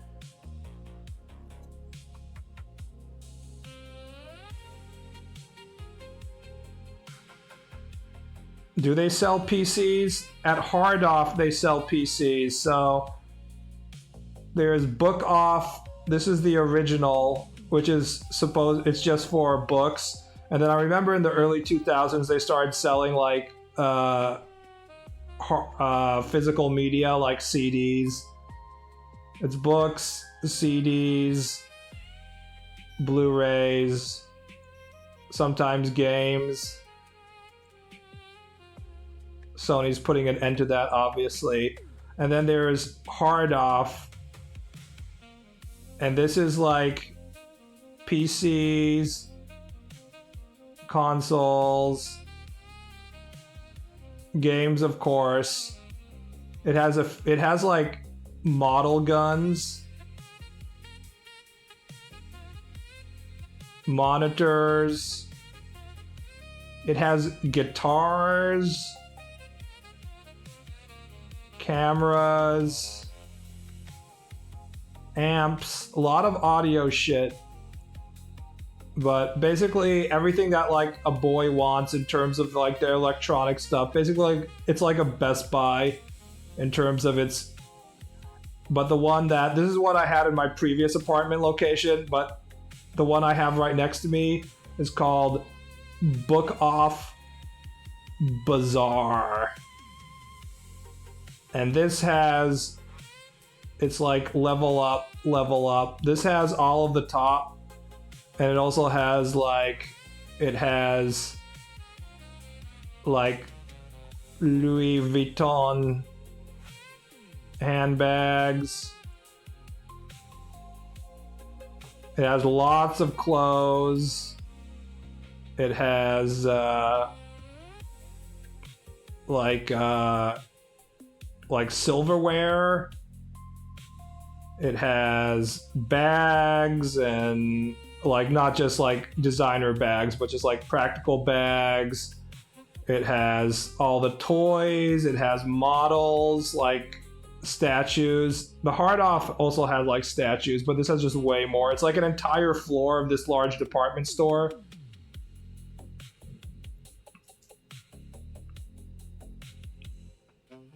Book Off in California is pretty good, but we haven't reached Mandarake Light status yet.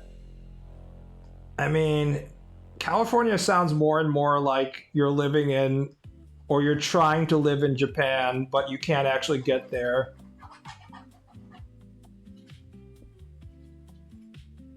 People complain about California, but if you can get like small portions of the Japanese experience, it can't be that bad, even if you're paying way more. If I wanted to eat udon in my Midwestern area back when I was in America, it would be 100% being run by Koreans, and they would have like some weird like carrot flavoring or something. What is it about Koreans and carrots, guys? Why do the Koreans like carrots so much?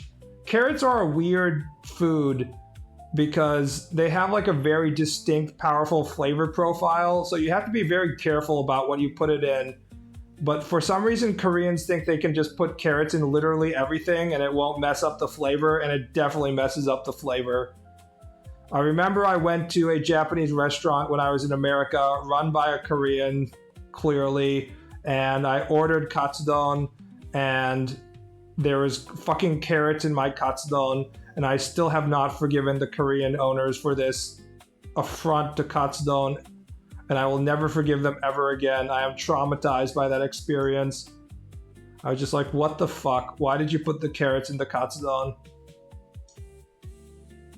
As a Japanese person, leave Korean food alone. You can eat your own Korean food, but stop putting carrots in the Japanese food. Because it's crunchy. They're just like Korean. The carrot is something that needs to be used cautiously if you're combining it with other flavors, because it's very overpowering. It's not something that should just be put in your pork cutlet. If you put carrot in like a roll, for example, that roll is going to taste mostly like carrot. Eat your beta carotene. I do like carrots on their own. I'm just saying that you can't just like combine them with other foods and expect it to not, interfere with the other flavors. Carrots and beef soup, yeah. So it goes well with some things. It just doesn't go well with everything. And the Koreans put it in everything. That's my complaint.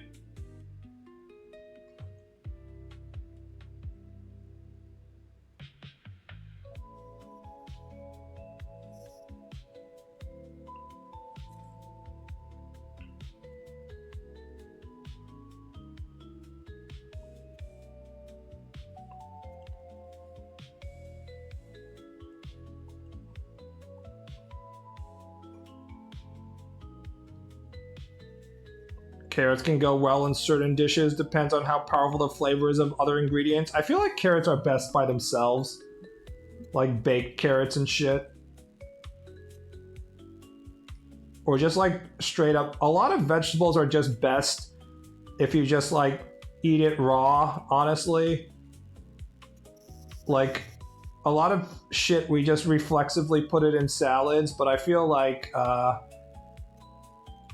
we don't need to put shit in salads as often as we need to. Like, there's a lot of really good tomatoes in the Japanese supermarket. I've been getting some really nice organic tomatoes, and I'd put the tomatoes in my salad, but I'm like, do I really need to even put it in the salad? Why shouldn't I just like eat these tomatoes on their own? I'm just gonna cut this tomato and eat it directly and appreciate the tomato. It doesn't need it's the main character. It doesn't need any extra shit.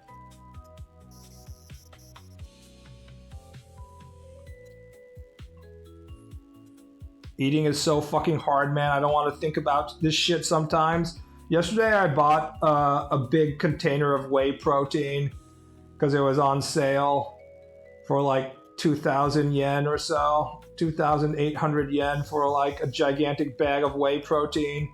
Because like you're supposed to eat about 100 grams of protein if you weigh as much as I do. I weigh like 75 kilos. So I'm supposed to be eating like more than 100 grams of protein per day. And man, you need to eat a lot to get to 100 grams of protein. And half the time I don't really feel like eating. So I need something that's relatively easy to give me protein if I want to get to 100 grams.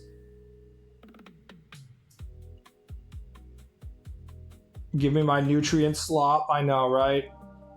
You don't want to go all nutrient slop, because then you end up like those people that start drinking just Soylent all the time.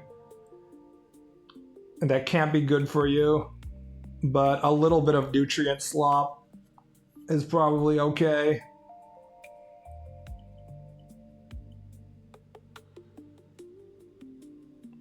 Protein supplements are brutal. I only like the legendary Pop-Tarts. I eat a bunch of high protein cereal anyways, so I figure I can just dump some of the whey protein into the cereal.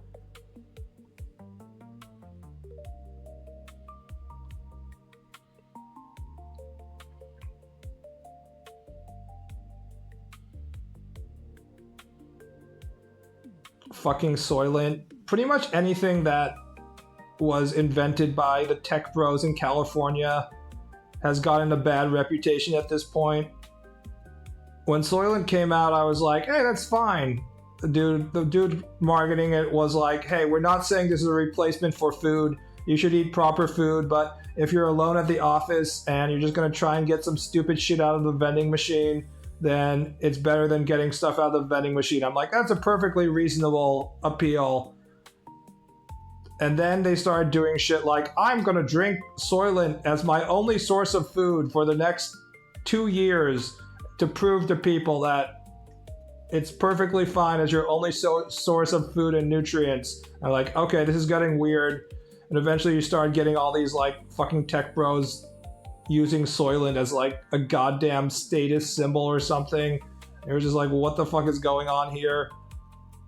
Why the hell do you people want to use this disgusting slop as your primary source of food?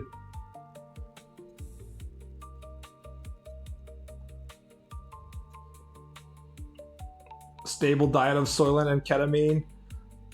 I feel like both of them probably give you constipation or diarrhea. I can't remember which one ketamine gave you. Was it constipation or diarrhea that ketamine gave you? Alien odd diet, it do be like that. If you think about it, Soylent was like the first thing in the line of dystopian sci-fi concepts that tech bros made into a product, and then they were like, you're gonna want to buy our product, which is named off this dystopian fiction, and instead of you being horrified by this dystopian idea, we're gonna think it's cool. And normal people were like, no, that's stupid. But all the other tech bros were like, yeah! I love living in 1984. This is exactly what I want.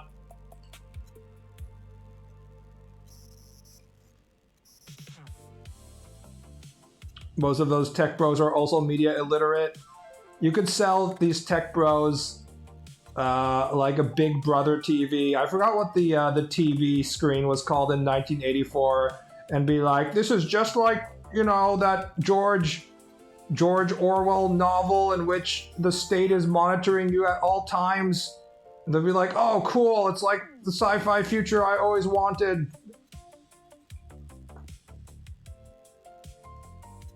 Tech bros can have some abysmal diets as is. Ugh. Some people need to just have a wife to force feed them proper food or something. George Orwell is my favorite running back.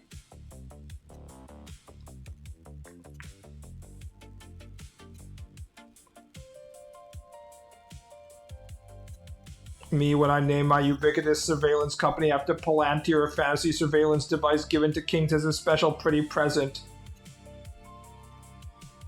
I wonder if he actually read Lord of the Rings, like, or he just sort of like vaguely knew about the concept. I don't know. I think the tech bros aren't illiterate, they're just quirked up. Honestly, I'm not willing to believe in like any kind of level of intelligence in the tech bros at this point. I recently saw on my YouTube recommendations that, I forgot his name, the tech bro dude who is trying to be immortal shockingly looks like he won't be able to become immortal because he's now suffering from, what is it, like some sort of autoimmune disease. And of course the internet is, you know, running a victory lap on his ass. But I'm just like, do we even need to do that? We knew from the beginning that he wasn't going to become immortal.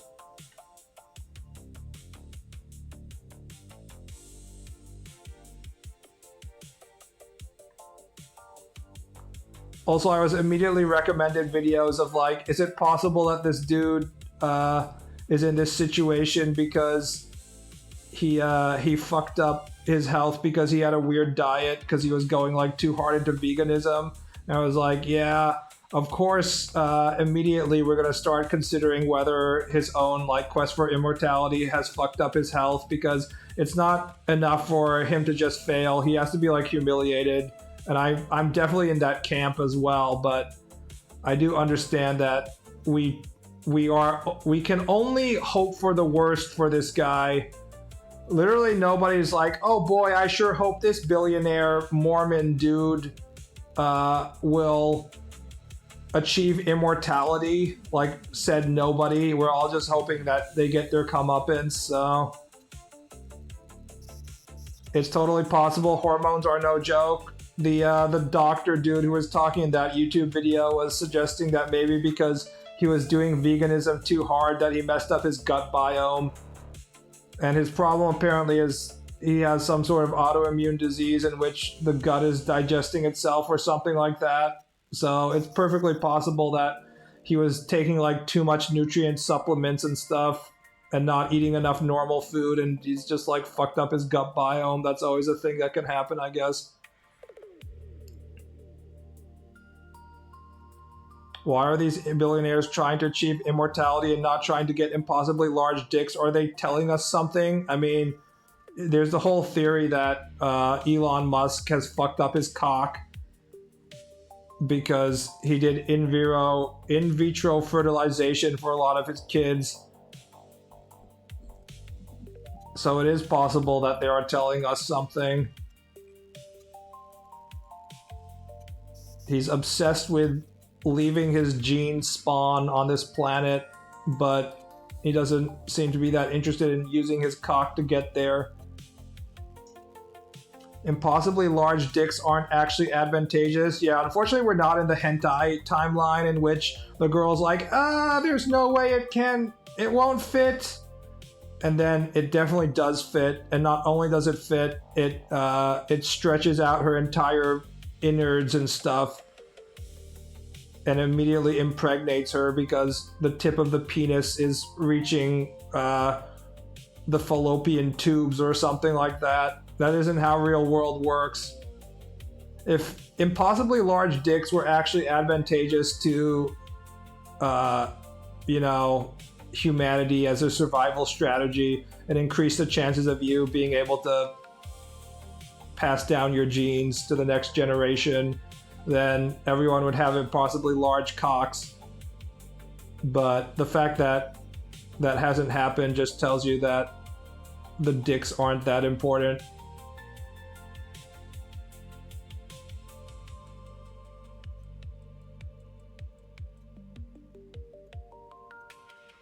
These people are egomaniacs who think the world is better with them in it. True. I think the dude who was saying that he wanted to become immortal was like, I want to become immortal so I can save the planet or some shit like that.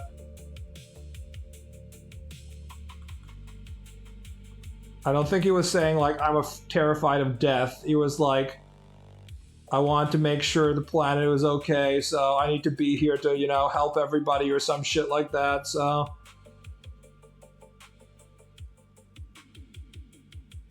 Actually, the fact that it hasn't happened proved that human physiology is simply too weak to house 20-inch dicks. If only we could be like Barnacle. Watch Twitch ban me for drawing this barnacle porn. This is the barnacle. And this is its cock. Right? I forgot how long the barnacle is as a percentage of its body length. Barnacle proportional penis size. Barnacles have the largest penis to body size ratio in the animal kingdom, stretching up to 8 to 9 times the length of their own bodies. Stuck in place, adult barnacles cement themselves to rocks or structures and cannot move around to find a mate. The extra long organ acts like a flexible probe to reach nearby barnacles and deliver sperm. Smart searching. The tip of the organ can sense, touch, taste, and smell to locate neighbors with ripe eggs. Now that's some hot shit. Imagine if you had the barnacle cock.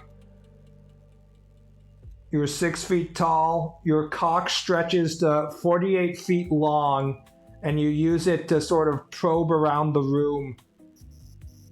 Just like rubbing your cock to a woman on the other side of the room and being like, I can smell your eggs, m'lady. I can tell that your eggs are ripe. This is BB's preferred method of mating. No, I've already said my preferred method of mating is the salmon method, in which I just come into the ocean and then just die. Just let the water carry my semen everywhere and hope it hits an egg. I mate like a salmon too, yeah. Excuse me while I try and swim up the stream as my neighbors get eaten by bears, and when I finally get to the breeding grounds, I just come into the water and then I just die. Feels good, man.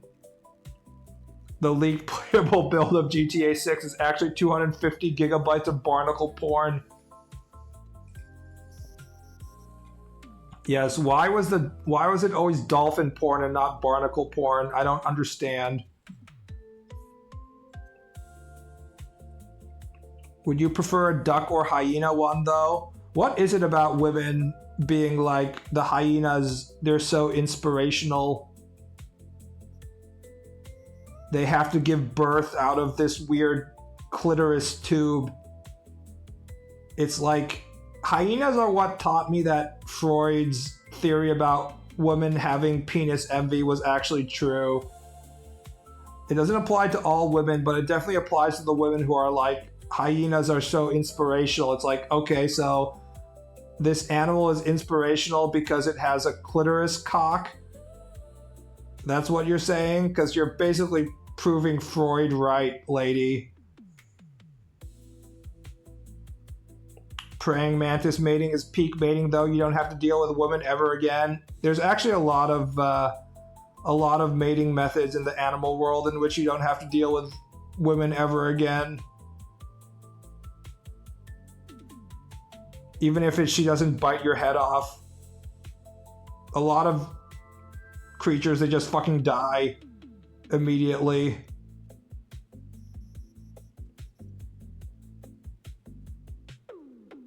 They get inspired because on nature the female hyenas have the male role? Kind of. Not really, but sort of.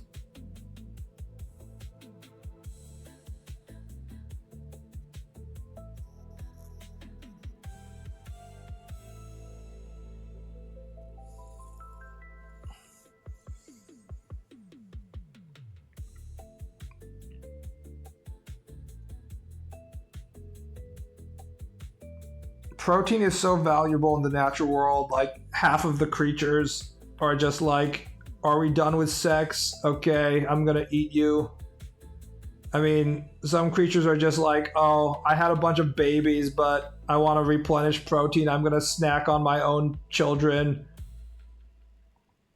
Common thing right there.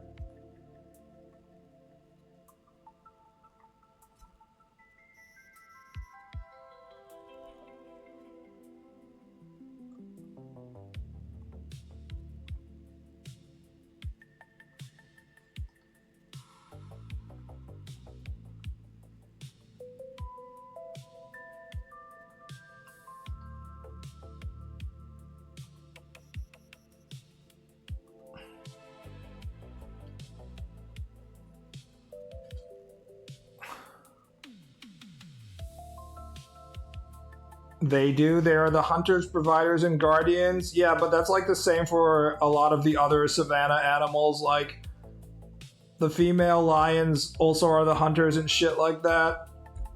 But that doesn't somehow... Are female hyenas a inspirational feminist story? Question mark.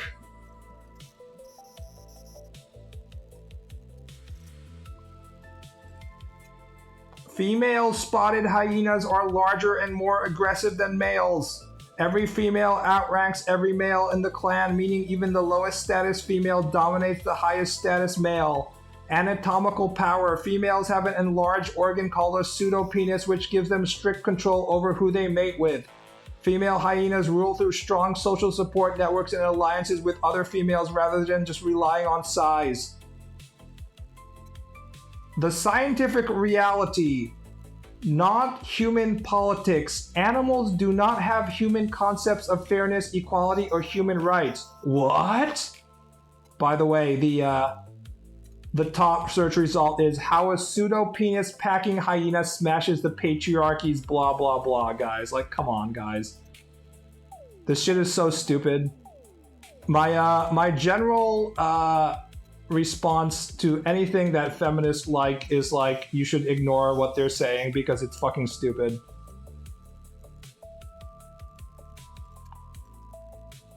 Do female hyenas mount males anally? Wouldn't we like that? There's your problem. It's Vox. I mean, if you want to be like, I want to find examples in the natural world where women are bigger and more powerful than men, there's a trillion examples besides hyenas. The reason why hyenas are brought up is because the feminists, they really clamped onto that whole, pseudo-penis weird organ, right? But BB, your mom likes you. Don't get me started about the bullshit I've had to deal with my mother's like feminist shit. It's really annoying.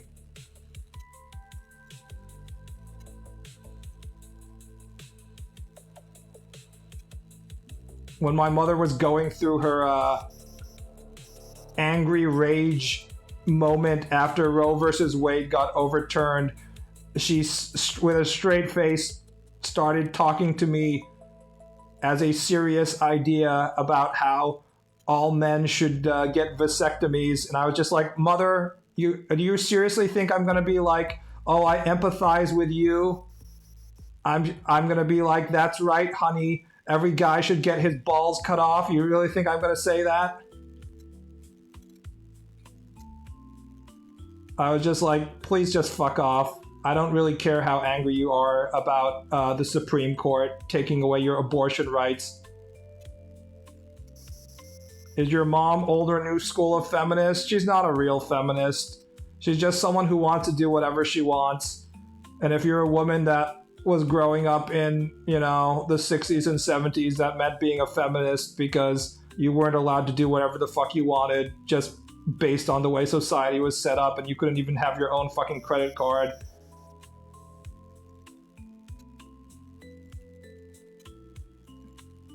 She's a femcel? I mean, kind of. Honestly.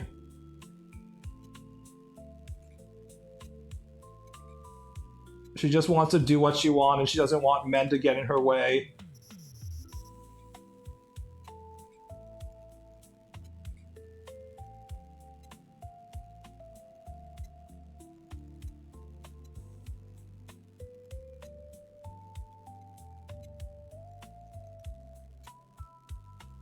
My mom hates women. It's kind of crazy.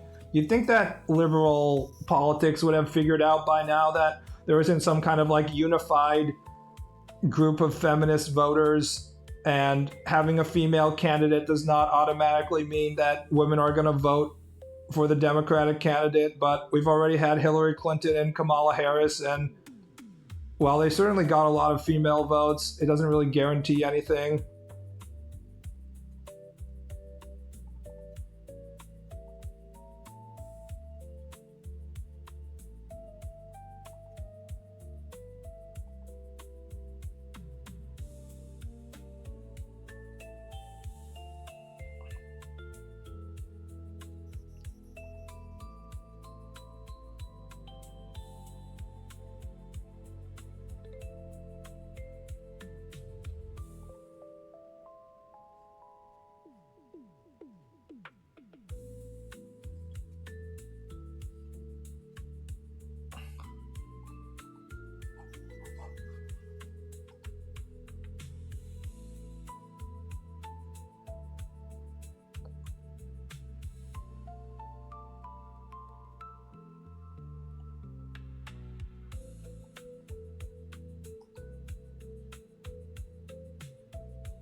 Baby sounds like that feminista samurai from Shunsuke Squad and Gintama. I haven't watched enough Gintama to know what you're talking about.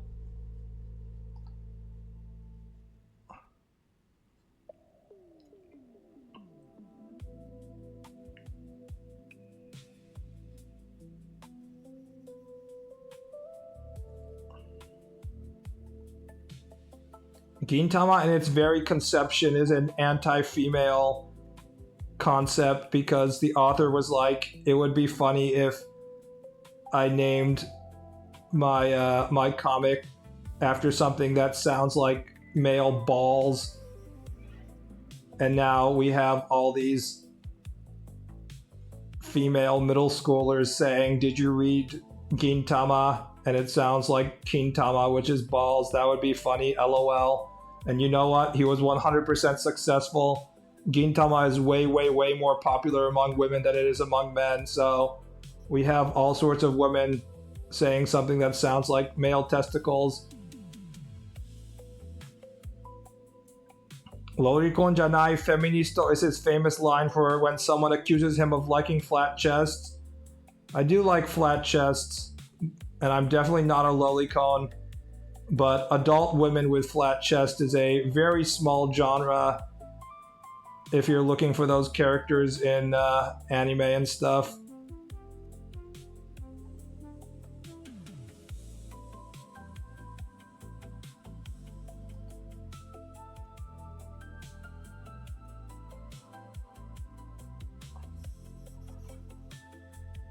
Tall, thin, adult woman with flat chest. Ironically, women like those body types very much. It is the ideal body type if, like, you're looking through fashion magazines and stuff like that. In Japanese, the term they use is surenda, like slender man. What it means is they're probably anorexic.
And Kanu's hair is super complex. I don't know if I can draw this on stream, actually. This is, like, really complex. All these weird strands and stuff. Oh!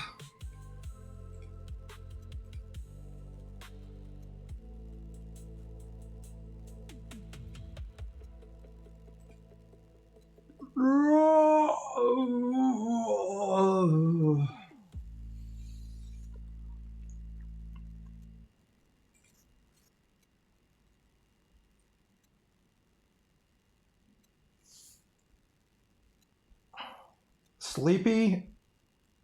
11. Yeah, kind of. I was sleeping all day yesterday, so I shouldn't be that sleepy, but does it not bother you when people draw a non-big chested character with big chest? It's like they don't get the appeal. I think you need to make sure to respect that people have different sized chests.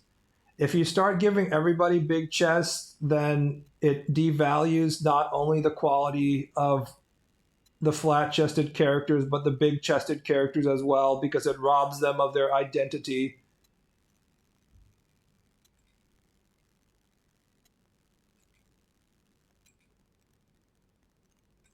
That's just common sense.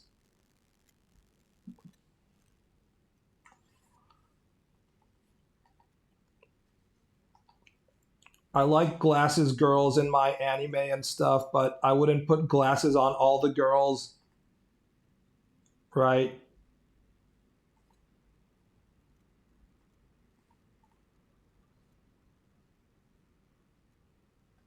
She's only allowed to have glasses if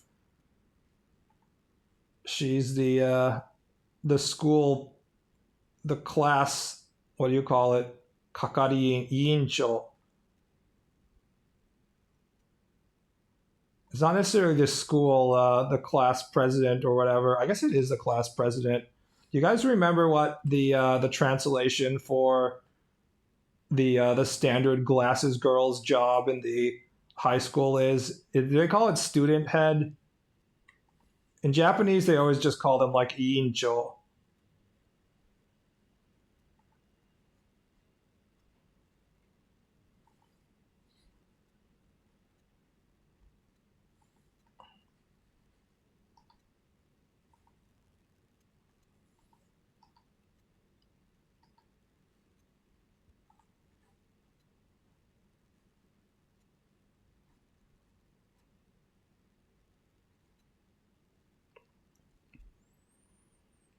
Surenda glasses girl Gap Moe, where she is really clumsy without them on, but then a super athlete with them on, or maybe the other way around.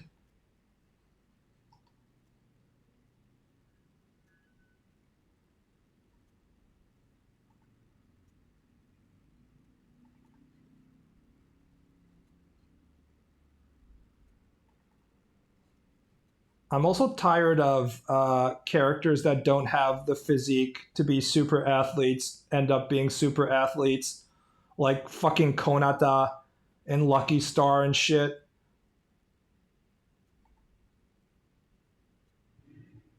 Like, I don't care about your genetics and what kind of a casual anime is this is if you don't actually work out and engage in athletic activities and you're like 4 feet tall, you're not going to be a fucking super athlete. I don't fucking care. That isn't real. You have to be using your muscles for those muscles to work. If Konata isn't, running laps around the school after school to strengthen her legs or something, she isn't going to be a fucking super athlete. That's not how this shit is.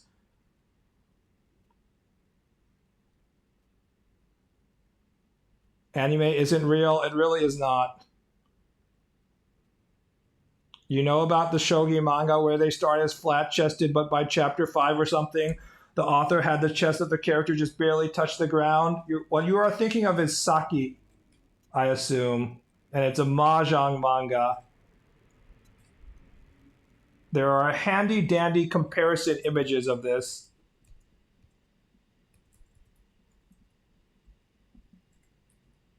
If I look up Saki, Mune no.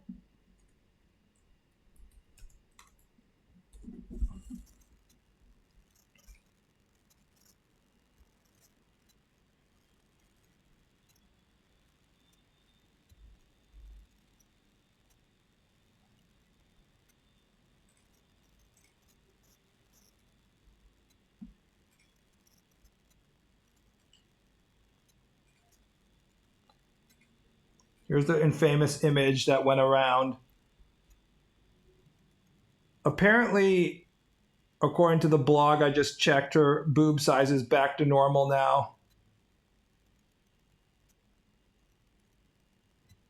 She starts being like almost completely flat. Then she's already at like a C cup. And then she's like at a D cup.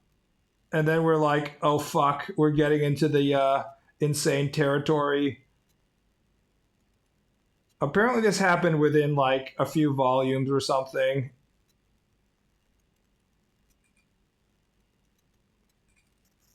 There's other images of this as well. Like, holy fucking shit.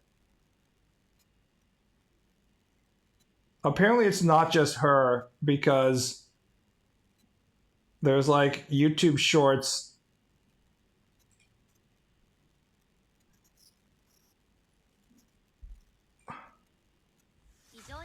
成長した先キャラ参戦。原村のどか清澄高校の1年生。 1 year 1. 本作品の準主人公で登場初期は程よい巨乳だったが、作者の記入 Giga boobs. 病発症により記入化した。東横桃子敦賀学園高等部の1年生。 Normal 同じ boobs. のに気づかれないほど影が薄い設定のキャラだが、これも作者の Holy shit. That's impressive right there. 記入病発症により記入と化した。この胸で影が薄いは無理がある。大越淡い白糸大高校の1年生。あちが編では普通くらいのサイズで統一されていたが、本編中は登場するたびに胸が膨らんでいき、最終的にこうなった。 Look at that power level. Extremely powerful. Over 9,000.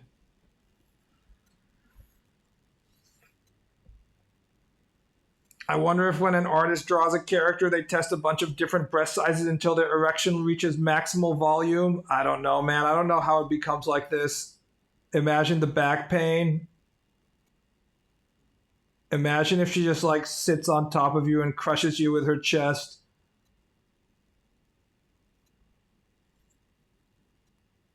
Anyways, I like balanced bodies. The early ones look pretty good right here. At this point, it's already too big.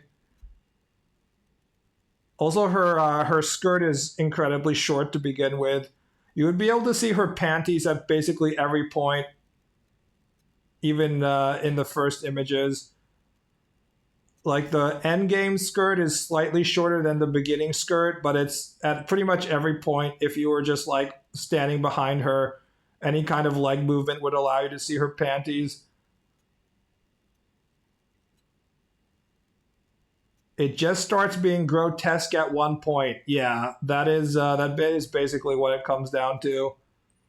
I mean, we know where the end game of this stuff is, right? You only need to go on to 4chan D, which was the first 4chan board I ever browsed was D for some reason. I don't know why I went straight to D, but I went straight to D and I immediately saw, body types that look like this.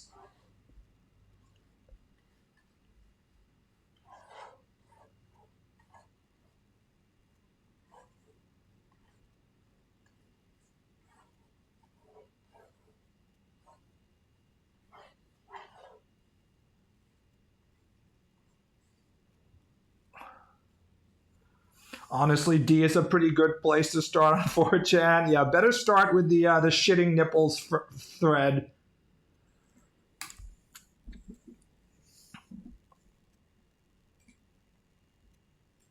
Let's go on D right now to see what threads we have from the top.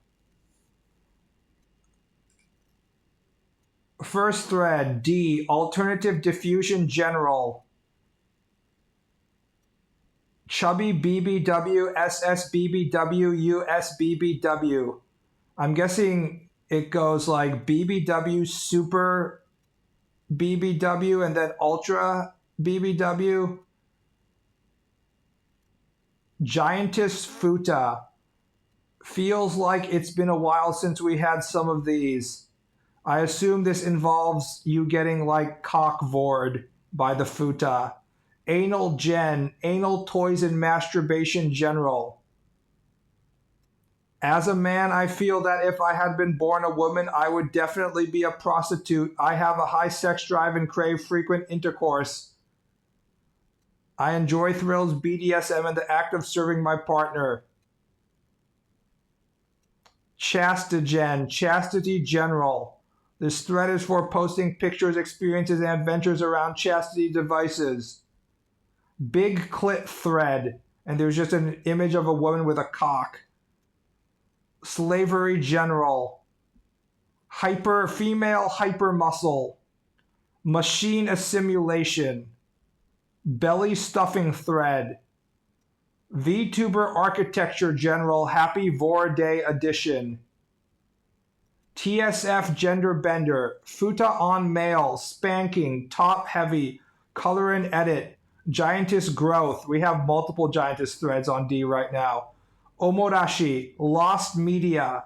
Hypersized Slop. This is what I'm talking about when we say grotesque. It's safe for work, technically, so we can post this without getting banned. Grotesque is the right word to describe this shit. D is pretty much okay fetishes. Are you sure that you want to plant your flag here and say that it's okay fetishes? She just looks healthy. This is some real like Cronenberg horror here, honestly. Draw the mini Kai drowning between the folds of fat. It's just muscle, guys. Just a normal healthy body, guys. No hairy thread? I'm sure there's hairy threads. How could there not be? Toho D thread. Post your favorite Toho characters doing whatever weird shit you're into. Femdom and fighting. Happy year of the Diorse. Queen Stallion horse thread. This is horse transformation. Hung femboys. Massive Mikus. Breast expansion thread. Do we not have enough breast expansion? Jesus Christ. Survey thread. Fetish origin stories thread. Giantess size. This is another giantess thread. D size guys. Pretty self-explanatory. Non-Futa Monster Girl thread. They have Futa Monster Girl thread. We have to have the non-Futa Monster Girl thread. Monstervore. Patriarchy. Collared romance. Futanari hermaphrodite general. Do you guys not have enough Futa threads? Woman livestock thread. Women being treated as dairy cattle and having their tits milked by hand or machine. No AI or Futa. Just lactation. Fetishes with not enough content for their own thread.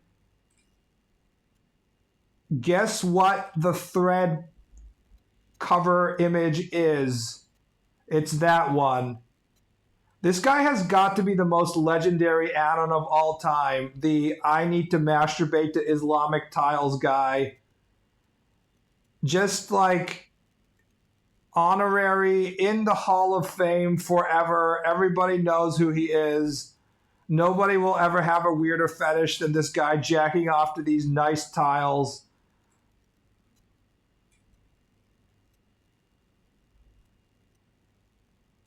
It can't be helped. The funniest part was he was like, it's not that weird. There's plenty of guys like me. And they're like, no, there isn't. And he thought he was normal. That's the funniest part. It's just like, why are you guys making such a big deal out of this, guys? There's lots of weirder fetishes than me. You'd have to get... For a weirder fetish, it'd have to be like something like even more abstract, like dude jacking off to like spreadsheets on Excel or something like that. Like those are some good numbers right there.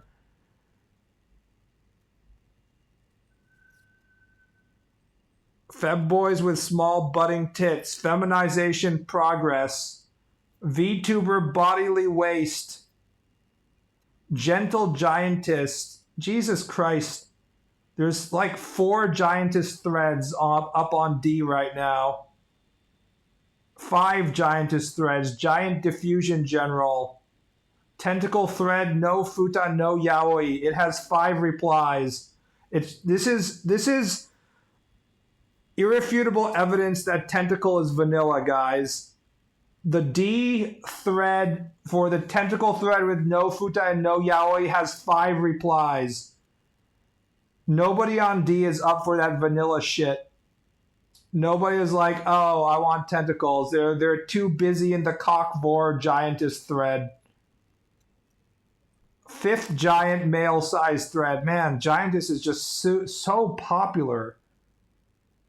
Diaper thread, unbirthed thread, male preg, non-futa diffusion, onana, that means farting, kaki futanari to loser futanari humiliation, monkey's paw thread, that's so weird, robots, cyborgs, living dolls, cucked by futa, Venus futa, what the fuck?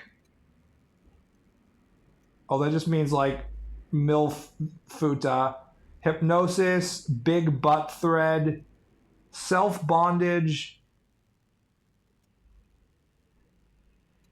dick discoloration, futa is always bigger, no anus thread. Okay, this is definitely the weirdest thread that we have in here. Post girls that visibly don't have an anus. The dudes who can't jack off if they see an anus hole. Okay. I think that's the weirdest. We found the weirdest thread on D right now. The no anus thread, yeah.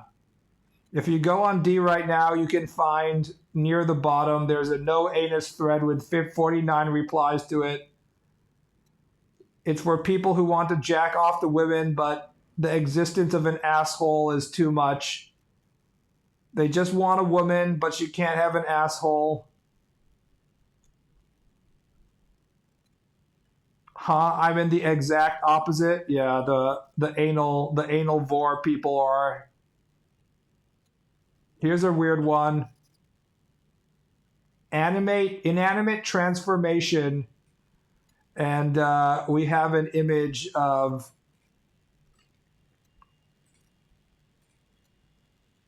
Homura being turned into. I don't know if this is Homura or somebody else. I guess this might be a Blue Archive character if they have a halo being turned into a roll of toilet paper. I think AI is ineffectual in these things. I don't think AI, even if you prompt it for long periods of time, is going to give you a satisfactory image of your favorite Blue Archive girl being turned into a roll of toilet paper. So these people still need to commission people. What website is this on? This is just normal 4chan stuff. Is the one dojin of the girl being turned into her crush's fridge in there? That's a good question. From the top, we have alarm clock. I remember that I did a commission of Samus being turned into a clock, and the guy was like, "Don't tell anybody about me." I'm like, "Sure." Getting turned into cakes and platters. Getting turned into a marble statue. Getting turned into lots of statue transformation. Getting turned into a plastic model.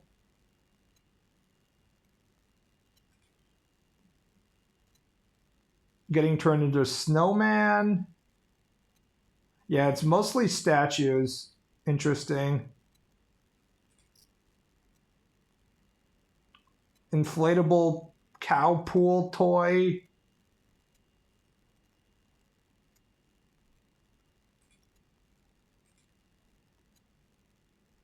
Here's one where she's getting turned into a CD. This is very informative. Snowman sounds gay. Excuse me, so snow woman.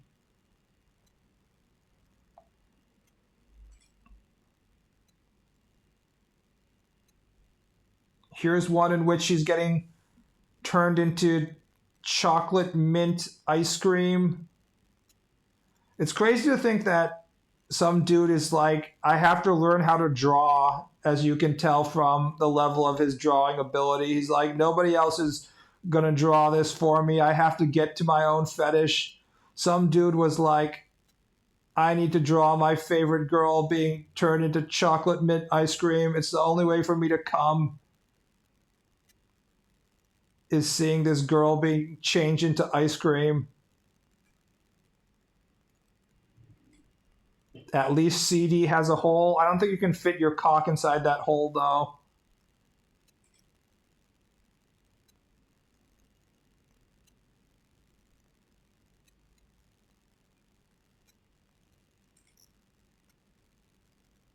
Here's one in which Yukiko is being turned into a fucking...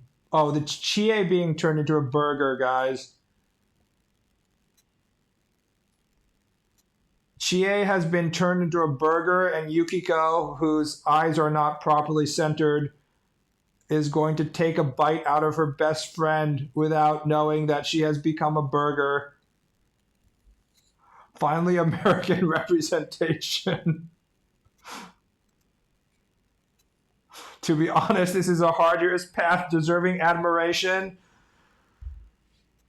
I mean, if this is your fetish, it's going to be hard. You won't even be able to probably AI gen it, right? It's too specific. I don't think you could get AI to generate Chie being turned into a burger, right?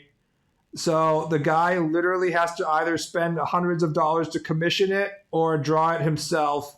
And they've chosen to, walk the path of the weird decoomer, and you have to draw your own porn so you can jack off to it.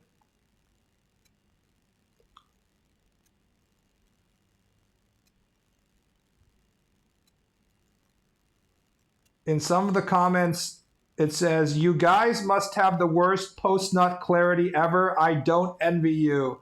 And in replies, someone says, "I only got into this recently, and every time I think about the series of decisions leading up to me jacking off to a chair, yes."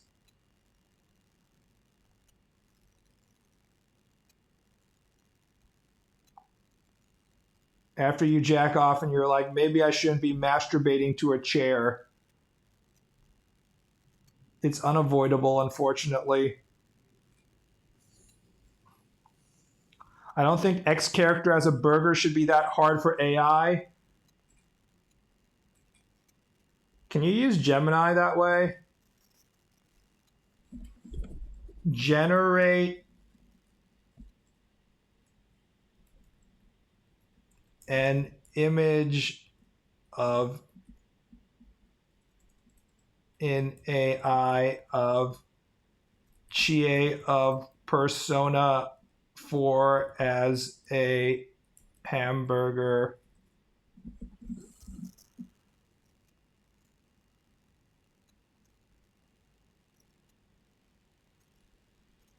Here's your generated image. Thank you, Gemini. I don't know. That's pretty fucking weak. I don't know if I can come to that, especially because Chie is in the background. How can she be a proper hamburger if she's alive and well?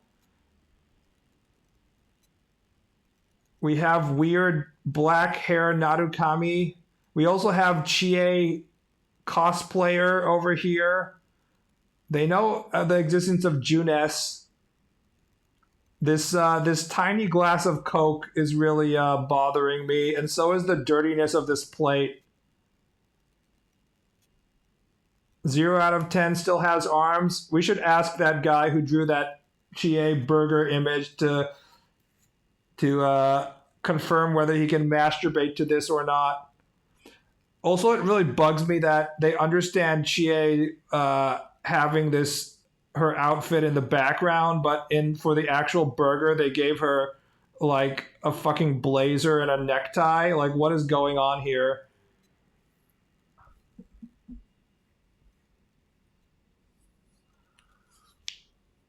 Goodbye, small well and dying desert town.